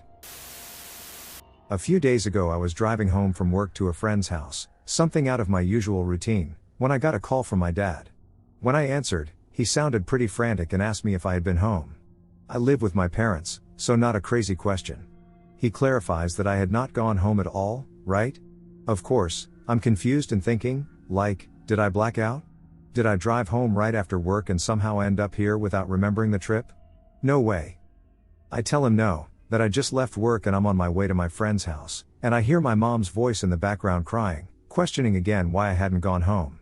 My first thought is, oh my God, someone broke into the house. I insist, no, that I hadn't been home yet, and I hear her cry even louder. She says, but I just saw you. Immediately the hair stood up on my arms. I was confused, nervous, scared. Like, what do you mean you just saw me? I immediately booked it home and was just plain confused. I get home, and she explains that she and my dad had gotten home, and she saw a package at our front door. She went inside and went to get it and, from the inside through the window, saw me, in my same work clothes, same tote bag, and everything, on the outside walking up the front door steps. She said she didn't see my face but saw half of my body and my clothing that I went to work in. She heard a heavy banging at the door and the doorbell ring. She told me that she laughed out loud, I'm coming to get it now. We just got back. When she went to open the front door, she was supposed to meet me picking up the package, but no one was there. Okay, she was fine with that. I had somehow managed to run around through the garage and entered the house that way. She heard my dad come in through the garage and asked, where is she? I just saw her. And she broke down when he said my car wasn't there and I wasn't home yet. When I got back, she explained everything and how she saw me. She doesn't get it and is obviously shaken up because even if she completely imagined me, then what banged on the door and rang the doorbell? My mom has always grown up being sensitive to the paranormal but has never tried reaching out to it and doesn't know why something involving me happened. She's shaken up, was crying, and is just so confused. Is this a glitch in the Matrix? I'm not even sure how to comfort her over this, but I know I'd shit myself if I saw my mom at home and she wasn't actually home. Just seriously wondering if anything similar has happened to anybody? Seeing someone you know there and then they're not there? What could it be? Thanks for listening. Okay, this has to be the most unexplainable phenomenon that has happened to me. I wonder if any of y'all have experienced the same or have some type of explanation. About a year ago, I was sitting on my bed while on Snapchat, casually snapping my friend's back. At one point, I take a picture of about half of my face. Take note, I'm in my room. At that moment, I can clearly see my wall behind me, just as it appears in my previous pictures. So I take the picture and go to look at it. Somehow it is the picture of me, but I'm in my living room. It wasn't an old picture, it was just taken. It's me, in the exact same pose I took the picture in, and I'm still sitting in the same spot on my bed. But the picture had the background as if I were sitting on my living room couch. It's the white wall, the black and white curtains, and the window. All completely opposite of the plain gray wall that it should have been for my room. I know there are way crazier things on this page and app, but it still goes pretty unexplainable in my book. When I was a school kid, I had the day off, and all of my family was out of the house, either at work or at school. I was out playing with my friends, and it was a sweet summer day, the sky was blue, the sun was shining, and I was having a blast. When close to dinner time, I started wondering if any of my siblings or parents had come home from work or school, so I went back to our house, opened the front door, and was about to yell, "Is anyone home?" But I froze in my tracks. This is because, I get goosebumps right now just typing this. From the kitchen I heard a loud, continuous sound sounding like someone put all the cutlery and pots and pans into the sink, put a stick in there, and started stirring. Or if you like, as if someone was doing the dishes manually but with great force and with no regard to not breaking anything. I came to my senses a little bit, and I yelled, "Hello?" Nothing. The sound continued. I yelled again, "Anyone there?" No answer, but the noise coming from the opening in the kitchen continued with full strength. I decided to take the 5 steps into the hallway to reach the open kitchen door and look inside to see what was happening, but as soon as I had that thought, an intense sense of dread washed over me, making it clear that this was definitely not a good idea and that I should just get out of there. I did. I closed the door and ran away. Later all of my family came home one by one. This means that there was no one in the house at the time I heard the sounds, and when I checked out the kitchen, everything was in order, and there were no pots and pans in the sink or anything like that. Parallel jumping and the Mandela effect. For many years, I used to work at this popular theme park in North Carolina. When I first started working there, I was maybe 16 or 17, it was as a chainsaw clown for their annual Halloween event. During this time of year, we only open/operate on the weekends. I would carpool with a group of friends from the city we lived in, about an hour away from the park. There would usually be about 5 of us squeezed into a Jeep. One night after work, we started heading back home, getting on the highway at about 2 a.m. I was in the back seat, sitting in the middle. I remember very distinctly being wide awake, because I had just been working all night and was still full of energy. We were having a conversation about something random when all of a sudden we lost control of the car, and it swerved very sharply into the oncoming traffic of the highway. I remember the sheer panic as we were flying towards the front end of a semi-truck, and we hit it head on. For the record, time didn't really seem to slow down, and I didn't have any part of my life flash before my eyes. The very instant we hit the truck, I suddenly wake up in the backseat of the car, having the exact same conversation we were having only seconds before. It was as if everything rewound by a few seconds. Before listening to similar stories and experiences, I came to the conclusion that I must have somehow fallen asleep and had a dream, even though that really didn't seem likely. After researching some ideas and possibilities, I arrived at the conclusion that I jumped to a different timeline/reality. I believe in the multiverse theory and other similar theories. I see now I'm not alone. Given these experiences, I wonder if certain major events that we refer to as the Mandela effect are actually just the slightly different rules or histories from a previous timeline we experienced.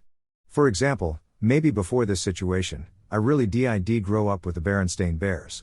Then I jumped, and now I actually grew up with the Berenstain Bears.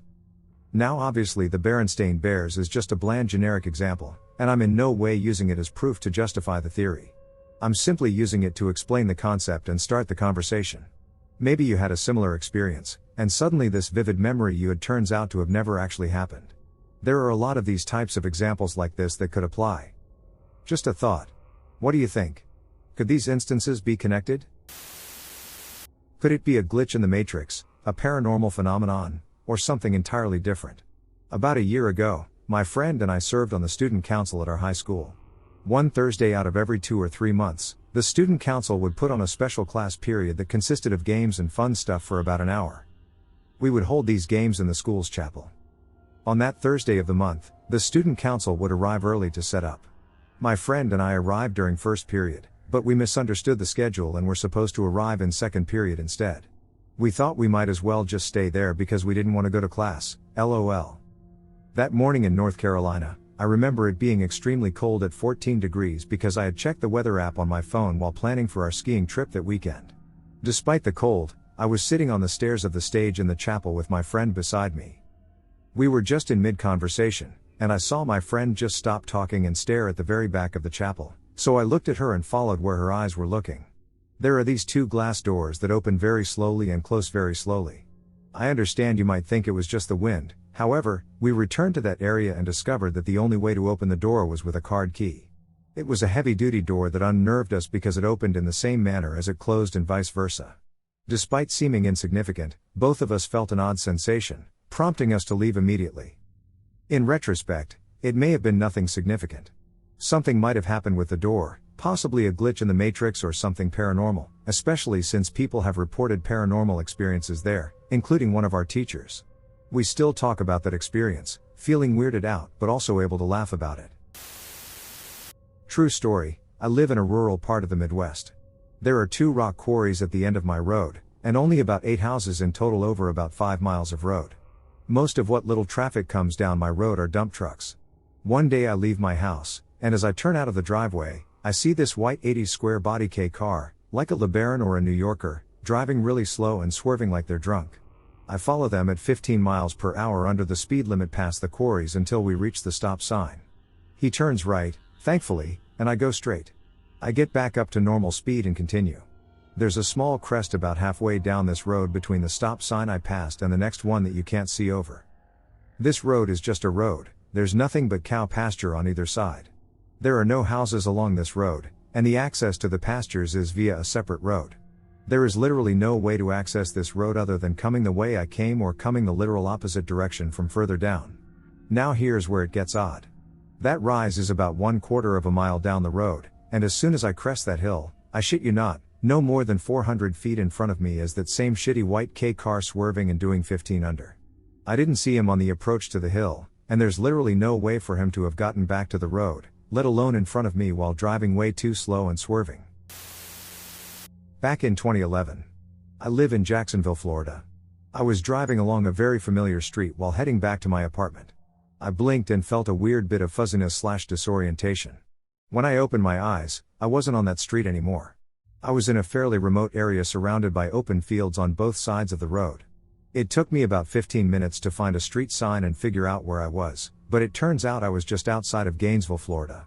This is roughly 70 miles from where I had been. No time had passed, and my gasoline levels had not changed. I was just about out of gas before the glitch, and that remained unchanged when I came to 70 miles from my starting point. There are other bizarre things that happened on that ultra bizarre day.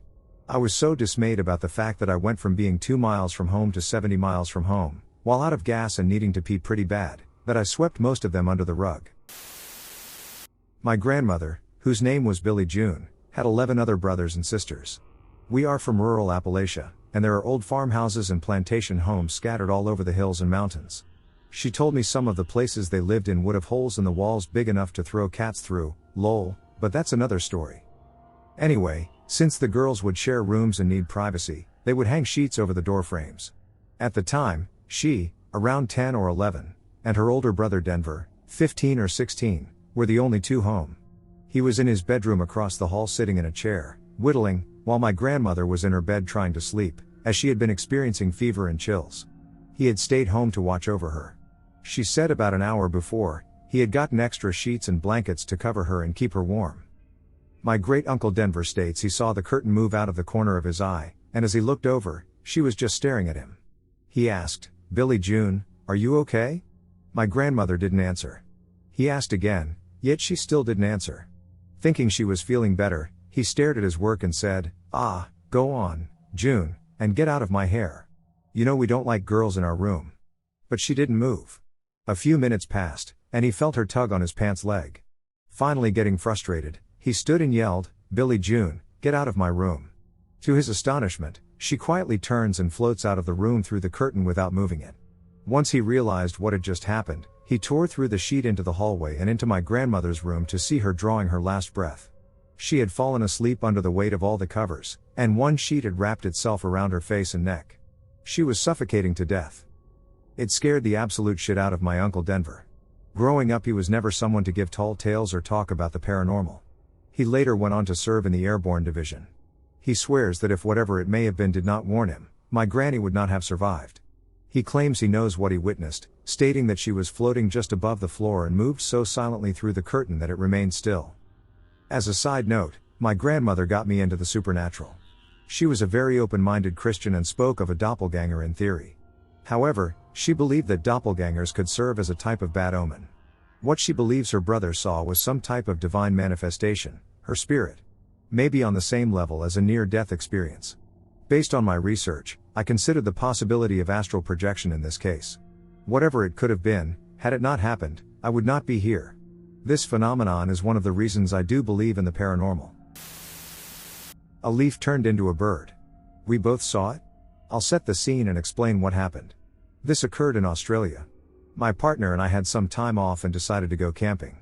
We were in the last small town/suburb before the road off into the rainforest. We went shopping for food and ice as supplies to put in our esky. It was earlyish in the morning, about 7:20 a.m. We had done our grocery shopping and had gotten ourselves a snack for breakfast, brekkie. We parked up in our Tarago van at a park in the town. He was driving, I was the passenger. We had stopped so we could munch down our food. We were both looking out the windscreen at the park. There was a breeze, and occasionally leaves were falling from the trees around the area. We both saw the same thing. We noticed that one of the leaves wasn't quite falling properly. Somehow it seemed to be defying gravity a little. It caught both our eyes. The leaf landed, we were both fixated on it at this point.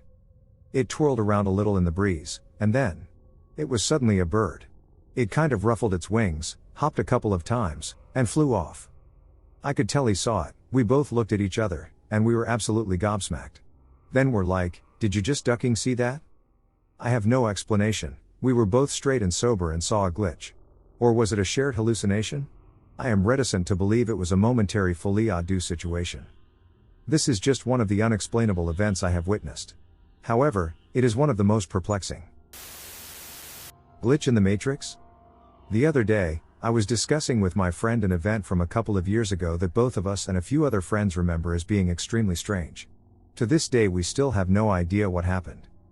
Context: in the summertime I used to play out with the girls on my street, as we had a park in the middle of all of our houses. The way the street is set up is you would drive down a road that splits off into two, with even house numbers on one side and odd house numbers on the other. They curve around a pond and wooded bit of land to form a circle. I lived in the middle of the even house numbers. Around 3 or 4 girls lived on the same side along the same road. One lived on the odd house number side, and one of them lived down close behind us. Every 5 or 6 houses there is another road that splits off from the original circle with a dead end and houses. The setup of the street is significant in parts of the story. So we were all in my house, there were 5 of us there, and one of the girls brought up that we needed to nip back to her house to get a key, as her mom was going out, and she wouldn't be able to get back in the house if she needed to. We all agreed and left the house to walk to hers. We kind of walked out of the house in 2 lines/huddles. Obviously, as there were 5 people, we weren't going to walk single file down the road, so we were staggered, with 3 of them in a sort of line in front of me and another girl. The way to this girl's house was quick. You only needed to walk out of my house and turn the immediate corner and follow the path down. The girls in front of us were still close enough that someone at a glance could tell the 5 of us were walking together, and we never lost sight of them, which I must stress because it is important. They were in front of us the whole time. We all turn the corner and walk down the street, and as we get to this girl's house, you have to turn a second corner, as she has these tall bushes on either side of her driveway. They turn the corner and walk onto the driveway, but when we turn the corner less than 1 Mississippi later, they are nowhere to be found. It's so weird, as they did not have any time to go anywhere else, so I look behind the bush expecting them to have ducked down and be about to jump out and scare us, but they aren't there. They couldn't have gone anywhere else, as there was no time and no other way past us either, so even if they had time to run, they would have had to run right past us. We walk up to the door, still expecting them to jump out, and the door is locked, and they aren't behind the car on the drive either. We are just really confused, as they couldn't have gotten inside that quick, and the motion sensor light wasn't on either. It's right above the door, so it doesn't turn on unless you are literally standing on the doormat, so it would be turned on, as it stays on for a good 2 minutes. We are thinking we are going crazy at this point, so we walk back to my house. I have a Ring doorbell camera above my garage, so it gets a pretty good view of everything. It shows my entire front garden, the small field and bridge in front of the house, and the entire top of the next street. It's tricky to explain, but basically I go in and ask my mom to check the camera to see if they somehow ran past us, as the street is a dead end, meaning they would have been seen on the camera walking up the road because there is no other way to leave it. We watch the doorbell camera footage and see all 5 of us leave the house, turn the corner, and walk down the road. About 2 minutes later you see me and my friend walking back up looking confused. No one had left the street in that amount of time, not even by car. Bear in mind the camera has a full view of the top of the street. There is no way to get out of the street without being on camera, so it's not like they were aware of it and snuck past. We then go to leave the house, and as we do, we see the other 3 girls walking back down the street the opposite way with another one of our friends who hadn't been with us before. So it's like a circle of houses. We had come from the girl's house, where they disappeared, walking up from the left of my house, and they were coming from the right. We become even more confused, so we ask them where they went, and they respond by asking us the same question.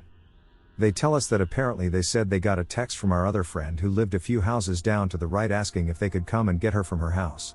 They agreed, and the 5 of us walked out of my house straight across the road to the field opposite and across the bridge. They then walked the trail. The reason they didn't just walk right is because one of the girls was new to the neighborhood and hadn't walked that path yet, so they were taking her, which we had planned to do at some point anyway, and they went to pick her up, and her parents answered the door at first. Apparently we were with them the whole time, and the friend that they were picking up and her parents saw us too, but when they were talking to her and saying hi and turned to speak to us, we were gone. They checked the doorbell camera of the girl they picked up, which showed us walking behind the 3 of them and then leaving with them down the street. There was also a video we found of me and my friend in the driveway of the first girl's house, looking around the bush, getting confused, and leaving with the 3 of them not there. So we had walked to our friend's house, seeing them in front of us, and they had walked the complete opposite way, seeing us behind them. It's very strange. None of us know what happened, yet we all remember the same event. Additionally, there are multiple doorbell videos showing us in the same location at the same time, even though I was never actually present. If anyone has any theories of what this could have been, please let me know. My daughter and I witnessed something surreal and unexplainable today. For a few weeks before this, while out driving, I've observed pedestrians standing at the traffic lights who will reach into their pocket and look at their phone as they're walking across the road when the light goes green. There was nothing significant or strange about this. It was just one of those mundane things you notice while going about your day. Today I was driving with my daughter, and we stopped at a red light at a crossing, and there was a man standing there. Nothing out of the ordinary, denim jacket, black cap, glasses, around 6 feet 2. I thought I'd try to weird out my young daughter, she's 5, so I knew I was going to blow her damn mind, so I said, "See that man? When the walking man goes green and he starts to walk across, he'll reach into his pocket and pull out his phone and start looking at it. Watch and see." As he walks across, he reaches into his pocket but then immediately takes his hand out and looks and points right at me with his mouth open, smiling, like a gotcha stance. Of course my daughter found this absolutely hilarious, and I sat there completely mind blown. I must have sat in silence for the next 10 seconds, watching him walk across. I drove on and had a look at him as I drove past, and he was smirking/laughing. I've been playing it through my head all day. The windows were up. The radio was on. I wasn't shouting. My voice was not even remotely raised. He must have been about 15 to 20 feet away from me. I can't figure out at all how he could have heard me. It's literally impossible. How did he know I was trying to predict he'd reach into his pocket for his phone? The only remote possibility I can think of is that he observed the same thing as I did and assumed I might be thinking the same, prompting him to act. But realistically, what are even the chances of this? I was suddenly somewhere else. This happened to me yesterday at about 10:30 a.m. I was feeling a bit hungry while at work, so I decided to go get something to eat and some good coffee. My office building is located in a city with long streets running north to south and parallel to one another with numerous streets cutting perpendicular to them, basic city layout. My office is right next to a relatively small park that allows me to cut from my building across to the street that the coffee shop is on. After cutting across the park, I walked up 2 blocks to get to the coffee shop. I left the office at about 9:45 or so, stopped in a bookstore, and finally placed my order at the coffee shop at 10:09 a.m. I checked the receipt. I had to wait a while to get my order, and when I did, I ate relatively quickly and then left. I leave the coffee shop and turn left to walk down the same street that would take me down to the park that is next to my office building. Only, I'm not on the correct street anymore. My brain experiences a moment of disorientation. The street I'm walking on looks familiar, but it's not what I should be seeing if I were on the correct path. I feel myself begin to freak out. I think back. Had I crossed any streets accidentally? Could I have been deep in thought and taken the wrong street? Somehow? I had been thinking about a competition at the office that I was taking part in. It was distracting but not absorbing, if that makes sense. I find a street sign, and I am 6 blocks away from the coffee shop and 2 blocks to the right of the square next to my office.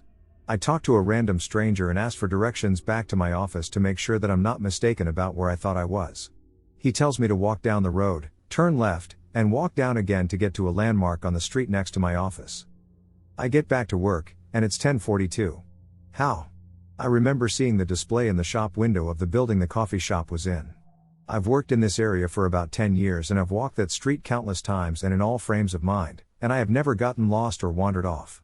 I also think that it should have taken me more time to walk from the coffee shop to my office if I had actually walked all that way, not even counting the conversation I had asking for directions. Bleck.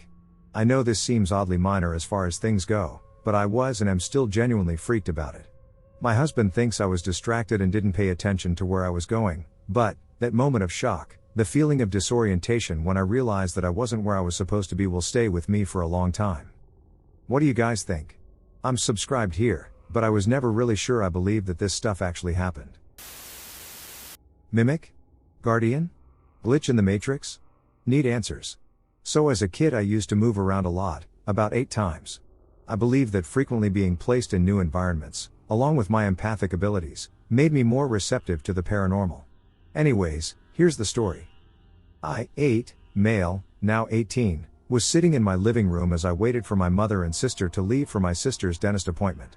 I was reading a book, and I watched them both head out the door and get into the minivan my family owned. I said goodbye and waved, and I remember my mother yelling out the window, "Don't forget to pull the trash out to the road." About an hour later I went to go and sit down to watch TV, but there was one of those big activity cubes you'd see at a kid's lobby at a doctor's office blocking the leg rest of the armchair from coming out. As I picked it up, I heard footsteps and looked out towards the dining room, only to see my mother coming out of her room. She looked at me and said, "Put that down. You're going to hurt yourself," before walking to the kitchen. I went to catch up with her because I wondered where my sister was to play with her, but I couldn't find her anywhere. Then I remembered, they were both gone. They had been gone since 1 p.m. and didn't get back until 5 p.m. This all happened around 2 p.m. There's no way she had been in her bedroom. I've got no idea what this actually was, but if y'all have any ideas, please let me know. I saw myself walking towards myself. So I've just found this community/channel, and I really enjoy the stories here. I sat here thinking, damn, I wish I could recall a time where something like this has happened to me, and then I remembered. Back in 2003 I had decided to move out of my mother's house and move in with my father. My parents divorced when I was 5, and I've spent my whole life with my brother living with her. They have, since the divorce, lived in 2 different provinces, Canada, At the time I was 15 years old and started discovering my musical tastes and interests. At the time it was all about Nirvana for me. I had the torn old jeans, flannel shirts, long hair, you name it. Not a very common look where my father lived. In fact, I can only remember some of my friends dressing similarly, but even then they were mostly farm boys, so jeans and flannel weren't uncommon, but long hair definitely was uncommon. Father, being recently retired military, was always on my back about getting my hair cut. So one day he tosses me $20 and tells me to go get it chopped. I make my way out of the house and start walking closer into town. I'm on the main road in and out of town, which is also where all the local businesses and the mall are located. Small farming town in the middle of nowhere. I make it maybe 15 minutes from the mall when I see someone farther up the road walking towards me on the same sidewalk. I notice his jeans and long-sleeved flannel shirt and long hair and distinctly remember thinking, he kind of looks like me. Thinking nothing of it, I go back to listening to music and walking, casually looking around as I normally do. He starts getting closer and closer. I start noticing details in his clothing, like the torn knees in his jeans, the older look of his blue flannel, and the color/length of his hair, and start getting kind of creeped out. Holy shit, this guy is dressed exactly like me, I thought. Closer and closer we're walking toward each other. Then we're about 8 feet away, and we both stop dead in our tracks and stare at each other. It was me. I was staring at myself. Same hair, height, weight, build, clothes, everything. The only difference was I had my earbuds in my ears, and he didn't appear to have any. We stood there for what felt like an hour, but I'm sure it was only seconds. Neither one of us said anything. We both looked shocked and terrified, and neither knew what to do. Simultaneously we started walking again. He walked to my left and I to the right. We passed by each other and never said a word. Thinking back on it, I wished I had turned around to say something or even to see if he was still there, but I didn't. I just kept walking. Went to the mall, got my hair trimmed, not cut off like father insisted, and then made my way back to the house. To this day I've only ever mentioned it to my father, to which he laughed and insisted I was seeing things. His girlfriend at the time cracked a joke about having a kid none of us knew about. I completely forgot this even happened to me until now. Missing time with aliens, 12 astonishing cases. 1. A sense of complete peace. It was a summer day as two friends, Bernard and Angela, ages 10 and 11, went for a walk in the rolling hills near Surrey, England. Lying down, both were amazed as a powerful feeling of tranquility swept over them. Two handsome men wearing strange clothes appeared. One remained a short distance away holding a strange instrument, while the other approached and began to speak to the witnesses, telling them of future events that would occur in both their lives. He then told them to sleep. Both children lost consciousness. When they woke up, they hurried home to find that they had been missing for an entire day. Both found a strange mark in the same place on their arm. 2. An unconquerable urge. On the night of November 1961, retired police officer Caballero Mendez was preparing to go to bed in his small home at Pinhal Beach. He found himself unable to sleep as a powerful impulse to go outside kept nagging at him. Unable to resist it, he went outside and immediately saw a glowing object sitting on the beach. He felt compelled to walk up to it. He then became paralyzed when two short humanoids emerged and walked up to him. Without warning, and with no idea how he got there, Caballero was standing back at his home, and 2 hours had passed. 3. This may sound crazy. One afternoon in July 1968, a group of friends spent most of the day hiking at Mount Britain in the El Yunque area of Puerto Rico. It was a jungle area, and they were following the river down to the road. They had almost reached the road when they came upon a weird, green-skinned humanoid with an oddly shaped head and very long arms standing in the water a short distance away. All the witnesses slipped into some kind of trance. The next thing they knew, the creature was gone, the sky was dark, and 4 hours had passed. 4. I wanted to stay with them. One day in October 1973, two young brothers, ages 6 and 4, were with their parents in the forests of Fall Creek Falls, Tennessee. Running ahead on the path and out of sight of their parents, an inexplicable silence pervaded the forest around them. The older brother became frightened and fled back to his parents. Immediately, the younger brother was confronted by three short humanoid figures with large bald heads, huge dark eyes, and gray skin. They told him to go back to his family. He obeyed, only to find that his parents had been searching for him frantically for the past hour. Later, at home in Chattanooga, he was visited in his home by another gray alien, again experiencing an episode of missing time. 5. I knew it was a UFO. In the middle of the night on July 15, 1977, a young man was woken up by his mother, who told him to follow her. She took him to her bedroom to look out the window into the backyard of their home in Westchester, Pennsylvania. He was amazed to see a classic domed saucer floating a short distance away. It had a large window in the front, and through it, they both saw 6 aliens staring at them. He ran to get the telescope in his room. The next thing he knew, he was in his hallway without his telescope, and his mom told him the saucer was gone. They both stumbled as if hypnotized back into bed. Neither of them talked about the sighting for years. 6. A part of U.S. One night in November 1980, a husband, wife, and their young son were asleep in their farmhouse in rural Todmorden, England. At 1 a.m., the wife was awakened by an orange light filling her bedroom. Efforts to wake up her husband failed, and looking outside, she saw a large craft hovering over the field behind their house. Suddenly, as if a switch had been flipped, she found herself sitting on the ground in the backyard, unable to move. The craft hovered nearby, and standing next to it were 3 short humanoids in green jumpsuits. Her next memory is lying in bed. It was now 1:20 a.m., which puzzled her, as the duration of the encounter seemed to be only a few moments. In the morning, they were shocked to find that 20 of their 40 chickens had died in their coop without a mark on their bodies. 7. Some kind of aliens. It was 11:30 p.m. on the evening of June 19, 1987, as two couples, all professionals, drove along the remote Magnetic Mine Road 15 minutes away from their home in Croton Falls, New York. Without warning, the car engine died, and the lights went out. As they tried to figure out what to do, they heard the sound of footsteps outside their car. Looking in that direction, they saw 3 4-foot-tall humanoids with large heads approaching. They shone a flashlight at the creatures, who ran off into the woods. Moments later, a large triangular craft rose upwards, sent down a red beam of light, and disappeared. The witnesses drove straight home and were amazed to see it was already 2:45 a.m. They were missing at least 2 hours. 8. It sends chills down my spine. Oscar was 15 years old when, on the evening of October 22, 1988, his father took him deer hunting in the woods of Joe Daviess County, Illinois. He shot a deer, and they were tracking it through the woods when he saw a purple light zoom overhead. That night, while sleeping in the back cab of his father's Chevy pickup truck, he was woken up by a feeling of being watched. To his shock, a gray alien was looking at him through the window of the cab. Terrified, Oscar found himself exiting the vehicle.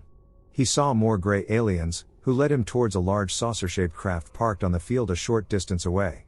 Suddenly, it was the next morning, and Oscar was waking up back in bed. He wondered if it might have been a weird waking dream until he started seeing images of grays on TV. 9. It's time to tell the truth.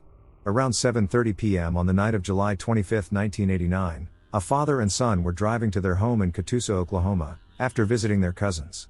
Looking up, they saw a weird-looking cloud in the sky.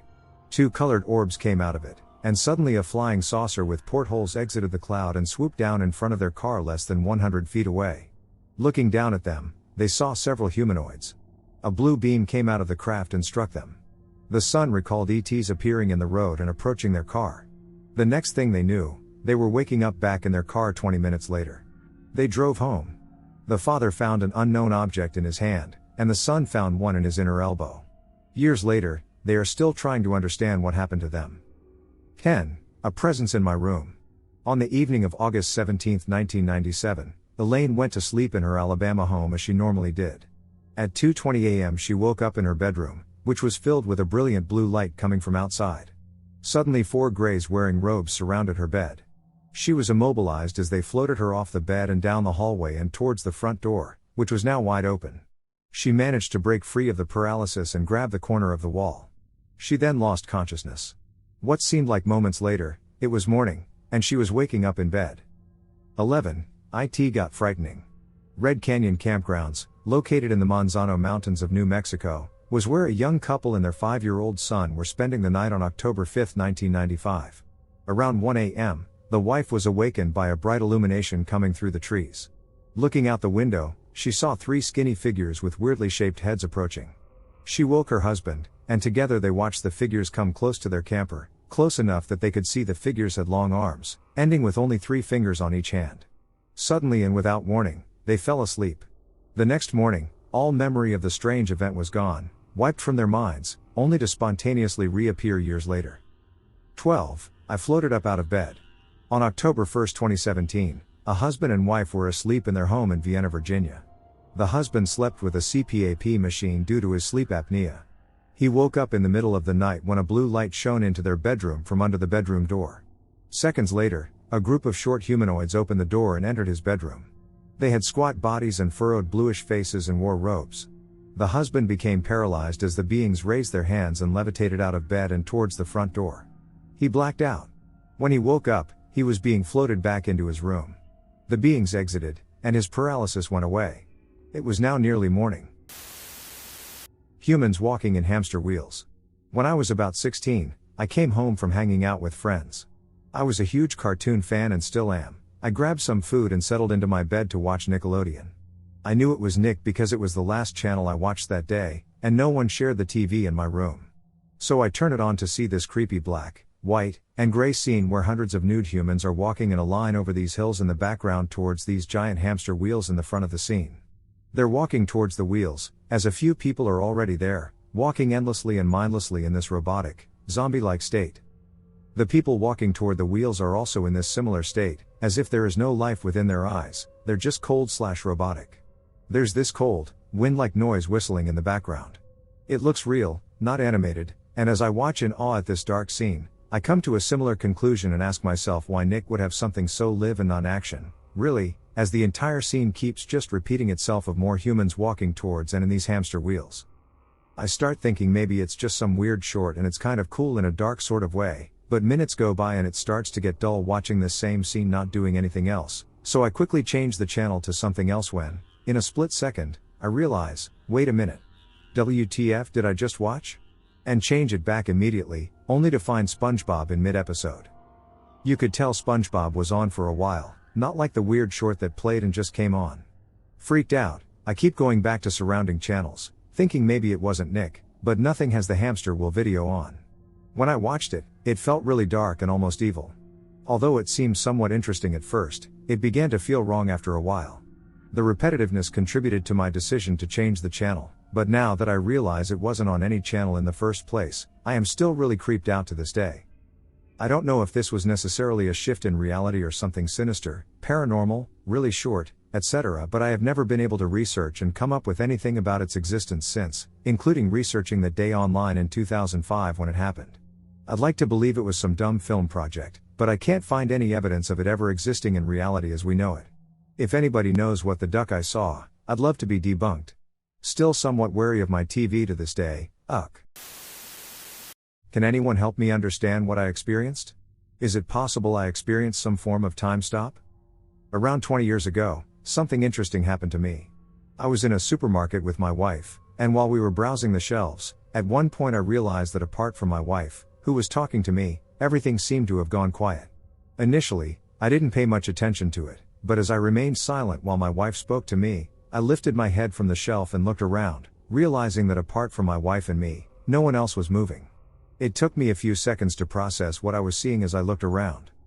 Some people at the checkout were frozen while scanning items, and others were frozen mid-step, making it look as if they were struggling to maintain their balance while shifting their weight from one foot to another.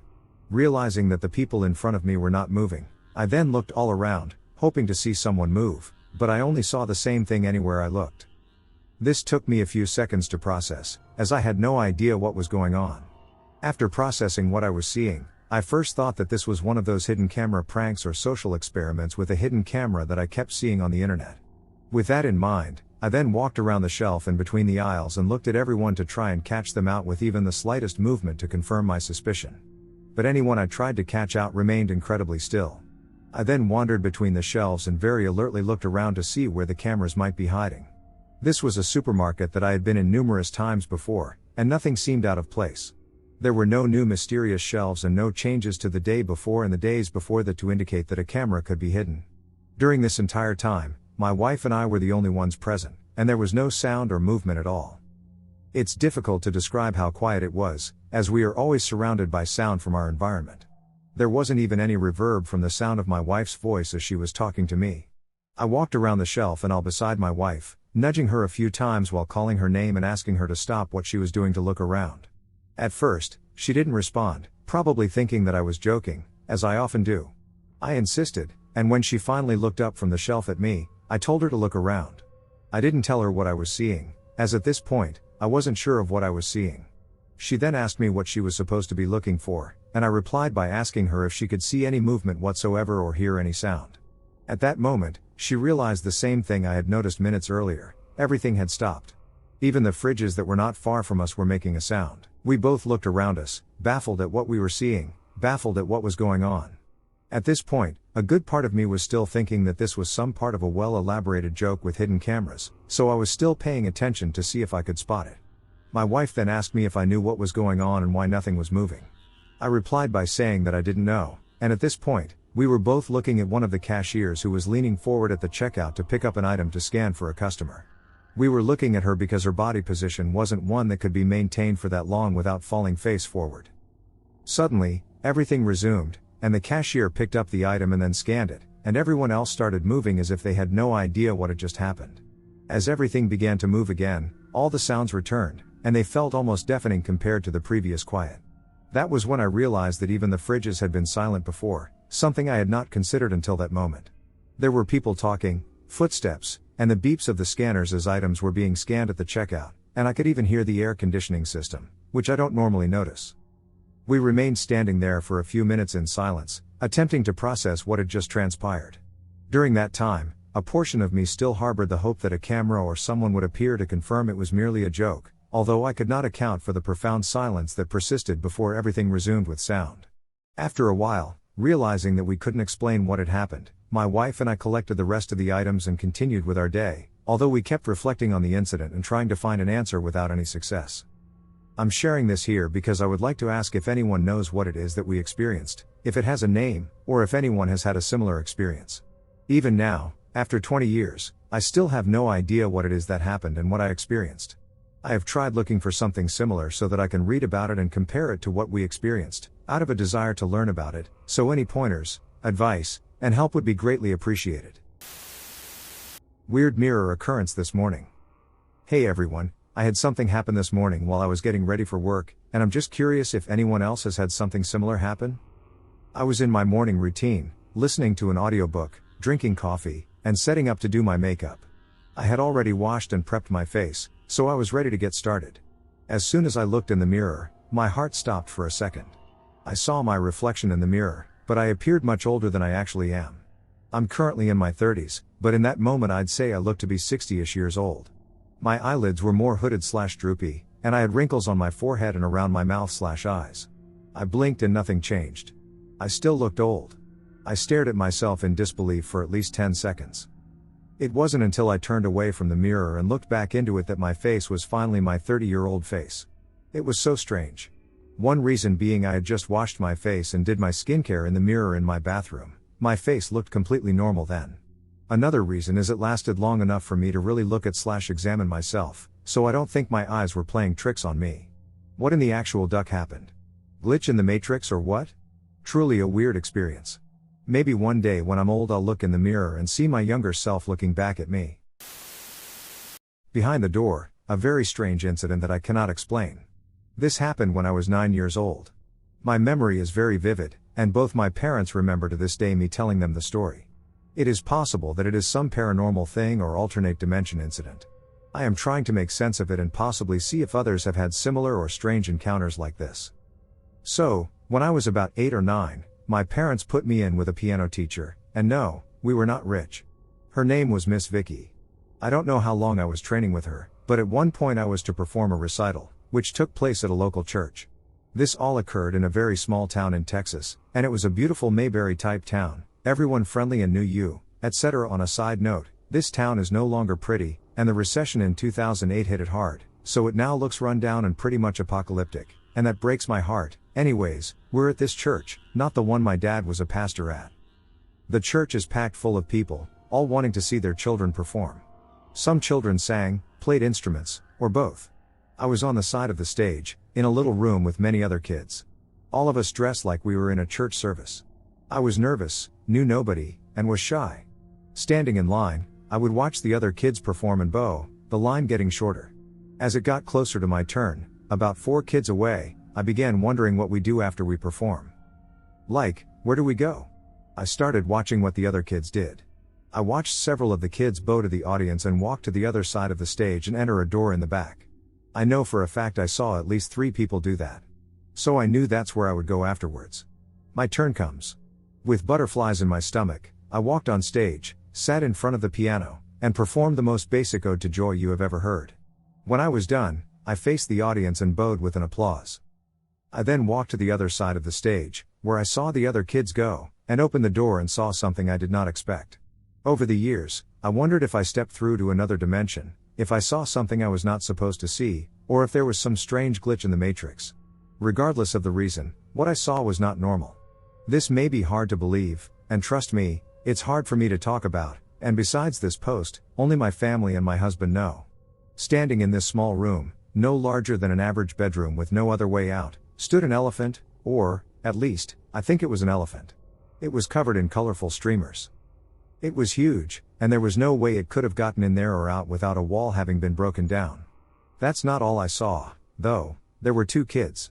One child was on the right, standing on the floor, while the other child was to the left of the elephant and positioned higher up, as if he were standing on a ladder. I can't quite describe what the kids were wearing, but it was odd. The closest thing I can come up with is they looked like the elves in Disney's The Santa Claus, but even that's not right. Both these kids looked at me bewildered. They didn't seem angry or upset, but were just as shocked to see me as I was them. That was when I realized that none of the kids I saw go into this room were there. I closed the door and was faced with a laughing audience of my unintentional comedy.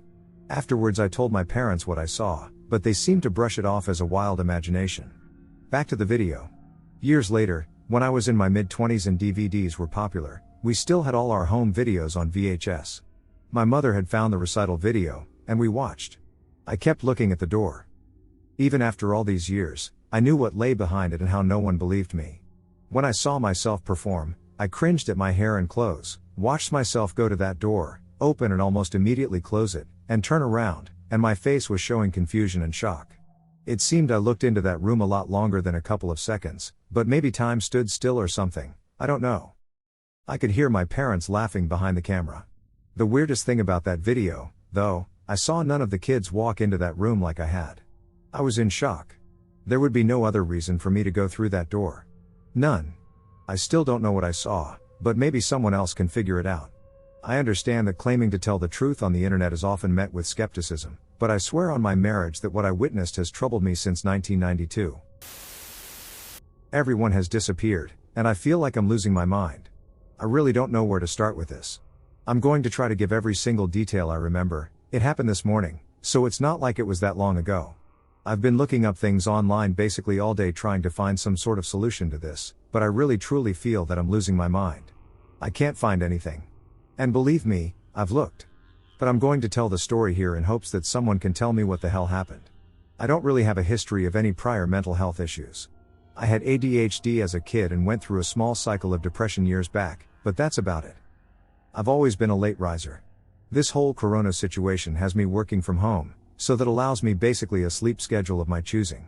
When I woke up this morning, it was probably closer to noon. The family wasn't home. This isn't strange, as most of the time the old lady and the kids are off doing their own thing by the time I wake up. But when I went to go make a bagel, I saw that the back door was open. I thought maybe she had taken the kids out back to play, so I went to look, but nobody was there. I scoffed at her under my breath for leaving the door open. The bugs are pretty bad, and closed it. However, right after I turned around from closing the door, I noticed that the front door was also open across the living room. I could see through the wide open front door that both cars were in the driveway, so I went to go see if they were out front. Nope. This made me a bit nervous, as both cars were in the driveway, and both doors were left wide open. I started assuming the worst. Across the street, I saw our neighbor's front door open as well. We are very close with our neighbors. The dad is a childhood friend of mine, and the kids have known each other since they were born pretty much, so I just walked over and went in the front door, thinking my family was probably over there. Nope. Not a damn trace. Obviously at this point I started getting panicked. I couldn't find my family, all my doors were open, and my neighbor's house was in the same state, all of their cars were parked as well. I went to walk back across the street to get my phone, and I noticed the house next to mine had their front door wide open too. And the one on the house on the other side. This is when I lost my shit. I felt like I was in a goddamn horror movie or something. I looked down the street, and every single front door I could see was open, and not a damn soul could be found. I went back inside into my room to get my phone that was charging from the night prior, and as soon as I pull it off the charger and unlock it, I hear the front door open and my wife's and kids' muffled voices. I sprint to the kitchen to find my wife with bags of groceries in her hands. She just tells me to help her unload them. I ask her where the hell she and the kids have been and how they even went anywhere without taking one of the cars, and she looks at me like I'm stupid. She tells me she took her car, and she's been gone for like an hour. I explain to her the entire story, and she still just looks at me like I'm stupid. She asks me if I am sure that it wasn't a dream. I am positive I was not dreaming. Absolutely positive. She tells me she believes me and that we can look into it, but I could tell she really didn't. Who can blame her? Typing all this and going back to read it, I sound like a ducking lunatic. But I don't know where else to tell this story or anyone else who will really listen to me. I think I'm going crazy. We witnessed a car accident that never happened. Last year, my friend and I were heading home from a camping and riding trip. We had another 4 hours to go on the highway when it started pouring rain. Visibility got bad, water started pooling up on the sides of the road, and most drivers slowed to a crawl and turned their flashers on. This white car came flying up past us, just being a real jerk. I'll spare the details, but the white car ended up hydroplaning, flipping, and causing an absolutely horrific accident with multiple vehicles and a motorcycle involved. I keep a ton of medical supplies in my horse trailer, so we pulled over to offer help, but thankfully paramedics arrived within minutes. We were instructed to get somewhere safe and call into the local station with our witness statement. We wanted to make sure no innocent drivers were blamed when it was the white car at fault. I took note of the mile marker and time, and we made our way off the highway to a restaurant to calm down and make the call. This is where it gets weird. The lady on the phone at the police station was very kind but also very confused. When I told her we wanted to give a witness statement regarding the accident at mile marker 123, she asked when this happened. Today, roughly 20 minutes ago. Ma'am, I'm very happy to say we haven't had any traffic accidents in this county today. What? I confirmed we had called the correct department and described exactly where the accident happened. She placed me on a brief hold to check with dispatch and came back to say, "Ma'am, I don't know what to tell you. You've called the right county, the restaurant you're at is 5 minutes from the station. We haven't had any highway accidents today." My friend and I start searching local traffic sites. We pull up maps that show accidents and road closures, we check the DOT website, we check local social media pages, and we call the state police. Nothing. There was no accident. I can confirm with my own eyes that there was at least one fatality. The road should have been closed for a while, and cleanup would have taken hours. We thought about getting back on the highway in the direction we came from to see for ourselves, but neither of us was really in a mental state to do that, so we didn't. Now I kind of wish we would have because I feel crazy. We called back a day later, then a week later. We called the local fire and rescue department that responded to the scene, which they apparently never responded to. It's been a year now, and it still bothers me. My friend and I talk about it all the time, and I'm so thankful she was there with me, or I would think I've just lost it. We were both sober, we were awake, and we saw something that absolutely traumatized us, except it never happened. I'd just like to hope the Matrix glitched in a good way to spare those innocent drivers that day.